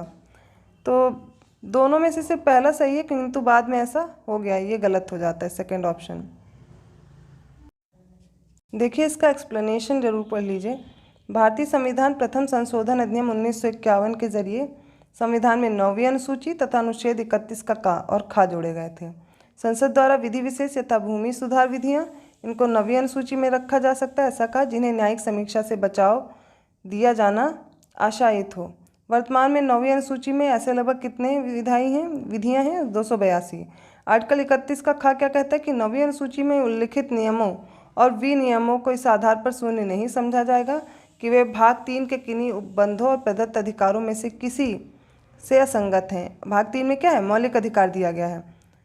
अब इसमें ये असंगत हैं या उन्हें छीन सकते हैं या उनको न्यून कर सकते हैं, ऐसा बोला गया था। किंतु वर्ष 2007 में सर्वोच्च न्यायालय ने IR कोहेलो बनाम तमिलनाडु केस में क्या बोला था कि संसद को 9वीं अनुसूची में विधि विशेष को प्रविष्टि करने की शक्ति प्रदान की गई है, किंतु यह न्यायिक समीक्षा के दायरे से बाहर नहीं है, अर्थात इसकी भी न्यायिक समीक्षा हो सकती है। न्यायालय ने निर्धारित किया कि 24 अप्रैल 1973, जो कि केशवानंद भारती वाद था, इसको ये काफ़ी इम्पॉर्टेंट है, इसके बाद से जितने भी होंगे 9वीं अनुसूची में जितने भी विषय शामिल किए जाएंगे, जितनी भी विधियां शामिल होंगी, उन सभी विधायनों की न्यायिक समीक्षा इस आधार पर की जा सकेगी कि वे 21, 14 और 19 में प्रतिबिंबित संविधान के मूल ढांचे की अवधारणा का उल्लंघन करते हैं। तो इस पर क्या हो सकती है? न्यायिक समीक्षा की जा सकती है। अगला प्रश्न देखते हैं, कोयलो केस किससे रिलेटेड है? तो कौन सी अनुसूची में? 9वीं अनुसूची के आधार पर, भूमि सुधार से जो रिलेटेड है। अगला प्रश्न दिया गया है, मिलान करना है और किसमें कितनी प्रविष्टि हैं, किसमें कितने ज़्यादा नंबर्स हैं, मतलब सूची के विषय कितने हैं वो बताने हैं। चलिए मैच कर देते हैं। पूछा गया संघीय सूची, इसमें कितने हैं? 97 प्रविष्टियाँ हैं। राज्य सूची में 47 है, समवर्ती में 66 है। इसके आधार पर चलिए आगे देख लेते हैं। संघीय सूची में कितने हैं? 97 है। अगर काउंट करें तो 98, राज्य सूची में 66 है जिसमें 59 काउंटिंग पर, 47 है और समवर्ती सूची में जो कि 52 है काउंटिंग के बाद। अगला प्रश्न पूछा गया, भारत के संविधान के अंतर्गत आर्थिक योजना यह किसके विषय है? समवर्ती सूची का है, जिसपे राज्य और केंद्र दोनों ही क्या कर सकते हैं? विधि बना सकते हैं। समवर्ती सूची की प्रविष्टि संख्या 20 आर्थिक और सामाजिक आयोजना का उल्लेख करती है। ध्यातव्य है कि इसी उपबंध के आधार पर भारत सरकार ने योजना आयोग का गठन किया था। आर्थिक नियोजन भारतीय संविधान की किस अनुसूची में सम्मिलित है? आर्थिक नियोजन समवर्ती सूची का विषय है। जानवरों के प्रति क्रूरता की रोकथाम के लिए भारतीय संविधान को किस सूची में रखा गया? समवर्ती सूची। केंद्र और राज्य दोनों ही इस पर कानून बना सकते हैं। जानवरों के प्रति क्रूरता की रोकथाम संविधान की 7वीं अनुसूची की समवर्ती सूची में प्रविष्टि 17 के तहत उल्लिखित है। निम्नलिखित में से कौन सा समवर्ती सूची का विषय है? पुलिस, आपराधिक मामले, रेडियो और टेलीविजन और विदेशी मामले। इसमें समवर्ती सूची जिस पर दोनों ही कानून बनाएंगे वो है आपराधिक मामले। पुलिस राज्य सूची में, विदेशी जो मामले हैं तथा रेडियो और टेलीविजन जैसे प्रसारण संघ सूची के विषय हैं, जबकि आपराधिक मामले क्या है? समवर्ती सूची के विषय हैं। अगला प्रश्न पूछा गया, इनमें से कौन सा समवर्ती सूची जनसंख्या नियंत्रण और परिवार नियोजन, दूसरा है लोक स्वास्थ्य और स्वच्छता, तीसरा है प्रति व्यक्ति कर निखात निधि। देखिए, जनसंख्या नियंत्रण और जो परिवार नियोजन है ये समवर्ती सूची का है। स्वास्थ्य, स्वच्छता, प्रति व्यक्ति कर, निखात निधि ये सब किस में आते हैं? राज्य सूची के अंतर्गत पूछा गया है। हमें मैच करना है इसी के आधार पर अनुसूचियों को। सार्वजनिक स्वास्थ्य एवं स्वच्छता, जनगणना, राज्यसभा में सीटों का बंटवारा और दल बदल विरोध, इसमें अनुसूची कौन कौन सी आती है ये हमें बताना है। और सही सुमेलित इनमें से कौन सा नहीं है? सार्वजनिक स्वास्थ्य एवं स्वच्छता ये देखिए राज्य सूची का विषय है। जनगणना संघ सूची का विषय है। राज्यसभा में सीटों का बंटवारा द्वितीय अनुसूची में बिल्कुल भी नहीं दिया गया। दल बदल विरोध 10वीं अनुसूची में है। ठीक है, अब देख लीजिए यहाँ पर सही उत्तर दिया गया है। एक बार आप चाहें तो यहाँ से याद कर सकते हैं। ठीक है, राज्यसभा में सीटों का बंटवारा 4थी अनुसूची। निम्नलिखित में से कौन सा विषय समवर्ती सूची में है? कृषि, पुलिस, रक्षा या फिर शिक्षा। देखिए, शिक्षा समवर्ती सूची, दोनों इस पर कानून बनाएंगे। तो कृषि, पुलिस और रक्षा ये किसका विषय है? भारतीय संविधान में संघीय ढांचे को मजबूती प्रदान करने के लिए विषय को केंद्र तथा राज्यों के मध्य विभाजित किया गया। इनमें महत्व के आधार पर संघ सूची, राज्य सूची, समवर्ती सूची इसमें विभाजन किया गया। जब प्रश्नगत विकल्प जो दिए गए इसमें शिक्षा प्रारंभ में राज्य सूची में शामिल थी, किंतु संघ एवं राज्य दोनों के लिए इसका समान महत्व को देखते हुए संविधान में 42वां संविधान संशोधन हुआ 1976 और इसकी धारा 57 द्वारा समवर्ती सूची में इसको डाल दिया गया है। कौन सा? शिक्षा। कृषि और पुलिस राज्य सूची के विषय हैं, जबकि रक्षा किसका है, संघ सूची का विषय है। 23rd प्रश्न देखते हैं। शिक्षा जो प्रारंभ में राज्य सूची का विषय था उसे किस समवर्ती सूची में किस संशोधन द्वारा जोड़ा गया है, तो देखिए 42वां संविधान संशोधन है, अभी हम लोगों ने पढ़ा है उसको। इसी 42वें संविधान संशोधन को मिनी कॉन्स्टिट्यूशन के नाम से भी जाना जाता है। अगला प्रश्न है, भारतीय संविधान के किस संशोधन में वनों को राज्य सूची में समवर्ती सूची से स्थानांतरित किया गया है, तो 42वां संविधान संशोधन है। भारत के मूल संविधान में फॉरेस्ट को 7वीं अनुसूची के तहत राज्य सूची के विषय के रूप में शामिल किया गया था। 42वें संविधान संशोधन अधिनियम 1976 द्वारा वन को राज्य सूची से स्थानांतरित कर समवर्ती सूची की प्रविष्टि 17 का के तहत अंतः स्थापित किया गया था। 25वां प्रश्न है, बताना कौन सा सही सुमेलित नहीं है। वन समवर्ती सूची का है, शेयर बाजार समवर्ती सूची का नहीं है, डाकघर बचत बैंक संघीय सूची का है और जन स्वास्थ्य राज्य सूची का है। तो यह शेयर बाजार है किसके अंतर्गत, देख लीजिए। अनुच्छेद 245 से 255 के अधीन केंद्र और राज्यों के बीच विधायी शक्तियों का विभाजन दिया गया है, आर्टिकल भी याद रखिए। इसके संबंध में 7वीं अनुसूची में संघीय सूची और राज्य सूची और समवर्ती सूची है। वन किसका है, समवर्ती सूची, जन स्वास्थ्य राज्य सूची का और शेयर बाजार और डाकघर बचत बैंक संघीय सूची का विषय है। अगला प्रश्न जल्दी से मैच करते, सूची दी गई है और इन्हीं में बताने हैं कौन से टॉपिक आते हैं। चलिए मैच कर देते हैं। पुलिस और सार्वजनिक व्यवस्था दी गई, अंतरिक्ष अनुसंधान, जनगणना और जनसंख्या नियंत्रण और परिवार नियोजन बताना है हमें किस में आता है।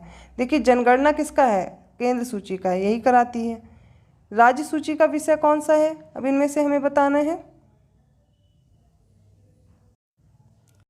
पुलिस तथा सार्वजनिक व्यवस्था।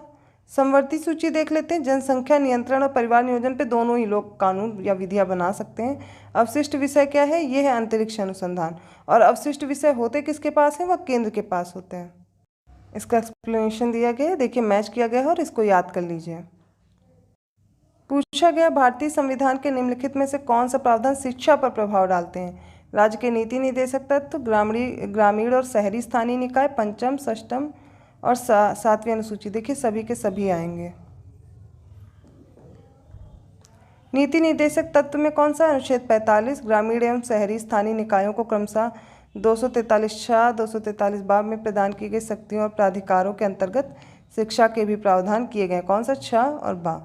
आर्टिकल 45 के अंतर्गत बच्चों की शैशव पूर्व देखभाल, 6 वर्ष से आयु के जो कम बच्चे हैं उनकी शिक्षा का उपबंध किया गया है। अब 243 का 6 है और नगर पालिकाओं में 243 का ब है। इनके अंतर्गत शक्तियों, प्राधिकारों और उत्तरदायित्वों का आवंटन किया गया, जिनमें शिक्षा के प्रबंध की व्यवस्था का भी उत्तरदायित्व शामिल है।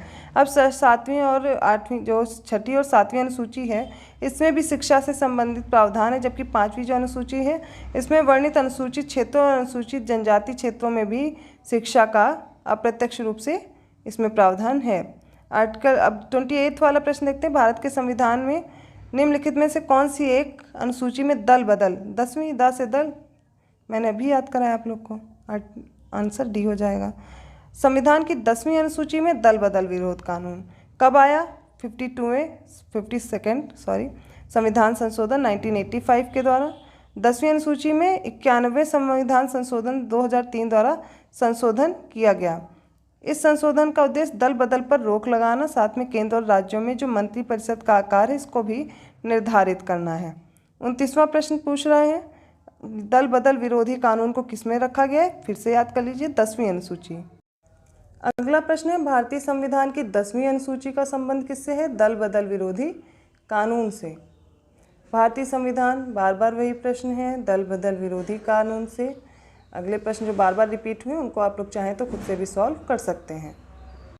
देखिए जो प्रश्न जितना ही रिपीट हो रहा है सोचिए वो उतना ही इम्पोर्टेंट है, इसीलिए उसको बार बार देखते चलिए। अब हमें देखना है भारतीय संविधान की 7वीं अनुसूची के अंतर्गत संघ सूची में निम्नलिखित में से किसका उल्लेख नहीं है। संघ सूची में क्या नहीं आता है, बैंकिंग, बीमा, जनगणना या गैस। तो इसमें संघ सूची में गैस नहीं आता है, तो किस में आएगा, विकल्प में जो दिए गए बैंकिंग, बीमा, जनगणना संघ सूची है और गैस क्या है, राज्य सूची में। गैस और गैस संकलन प्राकृतिक गैस राज्य में और विक्रय पर कर राज्य सूची में शामिल है। प्राकृतिक गैस पर उत्पाद शुल्क संघ सूची का विषय है। अगला प्रश्न निम्नलिखित में से कौन सा भारतीय संविधान की संघ सूची में संबंधित नहीं है। देखिए इतनी बार ये प्रश्न पूछा जा रहा है तो मुझे लगता है आप सारी सूची ज़रूर याद कर डालिए, है ना। संघ सूची में कौन से विषय हैं जो कि 98 दिए गए, सारे याद कर लीजिए। राज्य सूची के विषय तैयार कर डालिए और समवर्ती सूची के। यदि आप अगला वीडियो चाहते हैं इन सूचियों को इनके बारे में पढ़ना, सारी सूची जानना चाहते हैं, एक एक करके मैं एक्सप्लेन कर दूँगी, आप नीचे कमेंट करके बोलिएगा, सारी एक्सप्लेन कर दी जाएंगी। इसके साथ याद भी करा दिया जाएगा। पर यहाँ से प्रश्न आप सॉल्व करें तो धीरे धीरे कुछ टॉपिक आपको आसानी से याद हो गए होंगे। यहाँ पे ऑप्शन दिया गया रक्षा, विदेशी मामले, रेलवे या कृषि। तो कृषि किसका विषय है? कृषि राज्य सूची का विषय है। बाकी रक्षा, विदेशी मामले, रेलवे सब किसका है? यह है संघ सूची का। इसका उत्तर भी देख लीजिए। प्रश्न है 34 नंबर का, भारतीय संविधान की 7वीं अनुसूची के अंतर्गत राज्य में निम्नलिखित में से किसका उल्लेख है? शिक्षा, विद्युत, रेलवे या वन। इसमें जो रेलवे पुलिस है किसका विषय है? राज्य सूची में आता है। देख लेते हैं, शिक्षा, विद्युत एवं वन, ये किस में आएगा? समवर्ती सूची में। रेलवे पुलिस किसका है? राज्य सूची का। रेलवे जो है वो संघ सूची का विषय है। यहाँ पर रेलवे पुलिस था, ये याद रखिएगा। जबकि विद्युत के उपयोग या उपभोग या विक्रय कर पर जो है उस पर जो कर लगेगा वो किसका होगा? राज्य सूची में शामिल होगा। 35वां प्रश्न है, निम्नलिखित में से राज्य सूची बतानी है। रेलवे पुलिस अभी पढ़ा हम लोगों ने। निगम कर, जनगणना, आर्थिक एवं सामाजिक नियोजन। तो रेलवे पुलिस किसका विषय है? राज्य सूची का। बाकी बचे निगम कर, जनगणना, आर्थिक एवं सामाजिक नियोजन, ये किसके विषय हैं? इनमें से ये हो जाएंगे, देख लीजिए, संघ सूची के। और कुछ है, देखिए ये वाला जो है ये तो है समवर्ती सूची का विषय। बाकी जनगणना और निगम कर किसका होगा? संघ सूची का विषय। अगला प्रश्न, पंचायती राज, इसमें जो विषय है यह किस सूची में आता है? संघ सूची, राज्य सूची, समवर्ती सूची या अवशिष्ट? पंचायती राज व्यवस्था राज्य सूची का विषय है। संविधान की 7वीं अनुसूची के अंतर्गत राज्य सूची की प्रविष्टि 5 के तहत स्थानीय शासन, पंचायती राज्य सूची का विषय है। अगला प्रश्न है, निम्नलिखित में से कौन सा भारतीय संविधान की 7वीं अनुसूची की जो सूची है 3rd, जिसको समवर्ती सूची कहते हैं, इसमें शामिल है? दंड प्रक्रिया, पुलिस, कारागार, लोक व्यवस्था। देखिए दंड प्रक्रिया किस में आएगा? समवर्ती, दोनों ही इस पर विधि बना सकते हैं, किंतु बाकी सब किस में आएंगे? देख लीजिए, पुलिस किसका आएगा? इसमें रेलवे पुलिस और ग्राम पुलिस सहित ये किस में आएंगे? और कारागार एवं लोक व्यवस्था राज्य सूची के विषय इसमें हो जाएंगे। अब है विवाह, विवाह विच्छेद, गोद लेना, ये सब किसके विषय हैं? पहली बात तो 7वीं अनुसूची में ही दिया गया है सारी सूचियाँ, है ना। तो इसमें अब कौन कौन से हैं जो इसमें आएंगे? पहला सूची केंद्र सूची में, दूसरी सूची राज्य सूची और तीसरी समवर्ती सूची है। देखिए विवाह हो, विवाह विच्छेद हो या गोद लेना हो, ये किस में आ जाएंगे? सूची 3rd में, समवर्ती सूची। राज्य और केंद्र दोनों ही इस पर क्या करेंगे? इसमें विधियां बना सकते हैं। अगला प्रश्न है, भारतीय संविधान की 7वीं जो अनुसूची है उसका संबंध राज्य के विधानमंडल के निर्वाचन से है। ठीक है, इनमें कौन कौन सा दिया गया है? सूची पहली प्रविष्टि इसमें 72 है, सूची 2 में प्रविष्टि 27 है, सूची 2 में फिर से प्रविष्टि 37 है, सूची 3 में प्रविष्टि 32 है। देखिए इस तरीके से हमें उनकी जो प्रविष्टियाँ हैं उनमें विषय हैं ये याद हो जाएंगे। तो इसमें आंसर ऑलरेडी दिया हुआ है, ए और सी। प्रविष्टि 72 और प्रविष्टि 37 सूची 2 की, ये किस पर है? विधानमंडल के, राज्य के विधानमंडल के निर्वाचन पर आधारित है। और देखिए बहुत जल्दी ही ये MPPSC में पूछा भी गया था ये प्रश्न। भारतीय संविधान की 7वीं अनुसूची की सूची जो पहली संघ सूची की प्रविष्टि 72 और संसद के लिए, राज्यों के लिए विधानमंडल तथा राष्ट्रपति और उपराष्ट्रपति पदों के निर्वाचन और निर्वाचन आयोग इसका विषय है। सूची 2 में जो राज्य सूची इसकी प्रविष्टि जो 37 है, इसमें क्या क्या दिया गया है? संसद द्वारा बनाई गई किसी विधि के उपबंधों के अधीन रहते हुए राज्य के विधानमंडल के लिए निर्वाचन का संबंध इस राज्य के विधानमंडल के निर्वाचन से है। अगला प्रश्न, सरकारों द्वारा शुल्क एवं कर लगाने का अधिकार संविधान की किस अनुसूची में उल्लिखित है? 7वीं अनुसूची में। क्यों? क्योंकि या तो किसका हो जाएगा? केंद्र एवं राज्य सरकारों द्वारा कर एवं शुल्क, ये केंद्र और राज्य दोनों द्वारा अध्यारोपित किया जाता है, के संबंध में विभिन्न मदे संविधान की किस सूची में आती हैं? 7वीं अनुसूची में। है भूमि सुधार विषय किसके अंतर्गत आएगा? संघ, समवर्ती या फिर राज्य सूची, या किसका विषय है? राज्य सूची। भूमि सुधार राज्य सूची का विषय है।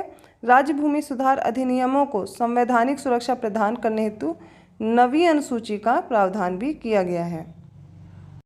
अब 42वां प्रश्न देखना है, भारत के संविधान की किस अनुसूची के अधीन जनजाति भूमि का, खनन के लिए निजी पक्षकारों का अंतरण अकृत और शून्य घोषित किया जा सकता है। इसमें यह 5वीं अनुसूची दी गई है। देखिए, वर्ष 1997 में जो उच्चतम न्यायालय की 3 सदस्यीय पीठ ने समता बनाम आंध्र प्रदेश राज्य, इसका जो वाद था, इसमें निर्णय दिया था कि जनजातीय भूमि को राज्य सरकार या उसकी एजेंसी द्वारा निजी खनन कंपनियों को पट्टे पर दिया जाना संविधान की 5वीं अनुसूची के तहत अकृत और शून्य घोषित होगा। अब बताना है भारत के संविधान की किस अनुसूची में विभिन्न राज्यों में अनुसूचित क्षेत्रों के प्रशासन और नियंत्रण के लिए विशेष उपबंध है। यह अभी हमने पढ़ा 5वीं अनुसूची। आप इसमें देख लीजिए इनमें कौन कौन से आते हैं। संविधान की 5वीं अनुसूची में ATMM असम, मेघालय, त्रिपुरा और मिजोरम से भिन्न भारत के राज्यों के अनुसूचित क्षेत्रों और अनुसूचित जनजातियों के प्रशासन और नियंत्रण संबंधी उपबंध हैं। देखिए, असम, मेघालय, त्रिपुरा और मिजोरम राज्यों के जनजातीय क्षेत्र के प्रावधान किसमें दिए गए हैं? 6ठी अनुसूची में। अब दिया गया है भारत के संविधान में 5वीं अनुसूची और 6ठी अनुसूची के उपबंध में निम्नलिखित में से कौन से किए गए? अनुसूचित जनजातियों के लिए, राज्यों के बीच सीमाओं के निर्धारण के लिए, पंचायतों की शक्तियों, प्राधिकारों, उत्तरदायित्वों के निर्धारण के लिए, या सभी सीमावर्ती राज्यों के हितों के संरक्षण के लिए। तो 5वीं और 6ठी अनुसूची अनुसूचित जनजातियों के हितों के संरक्षण के लिए है।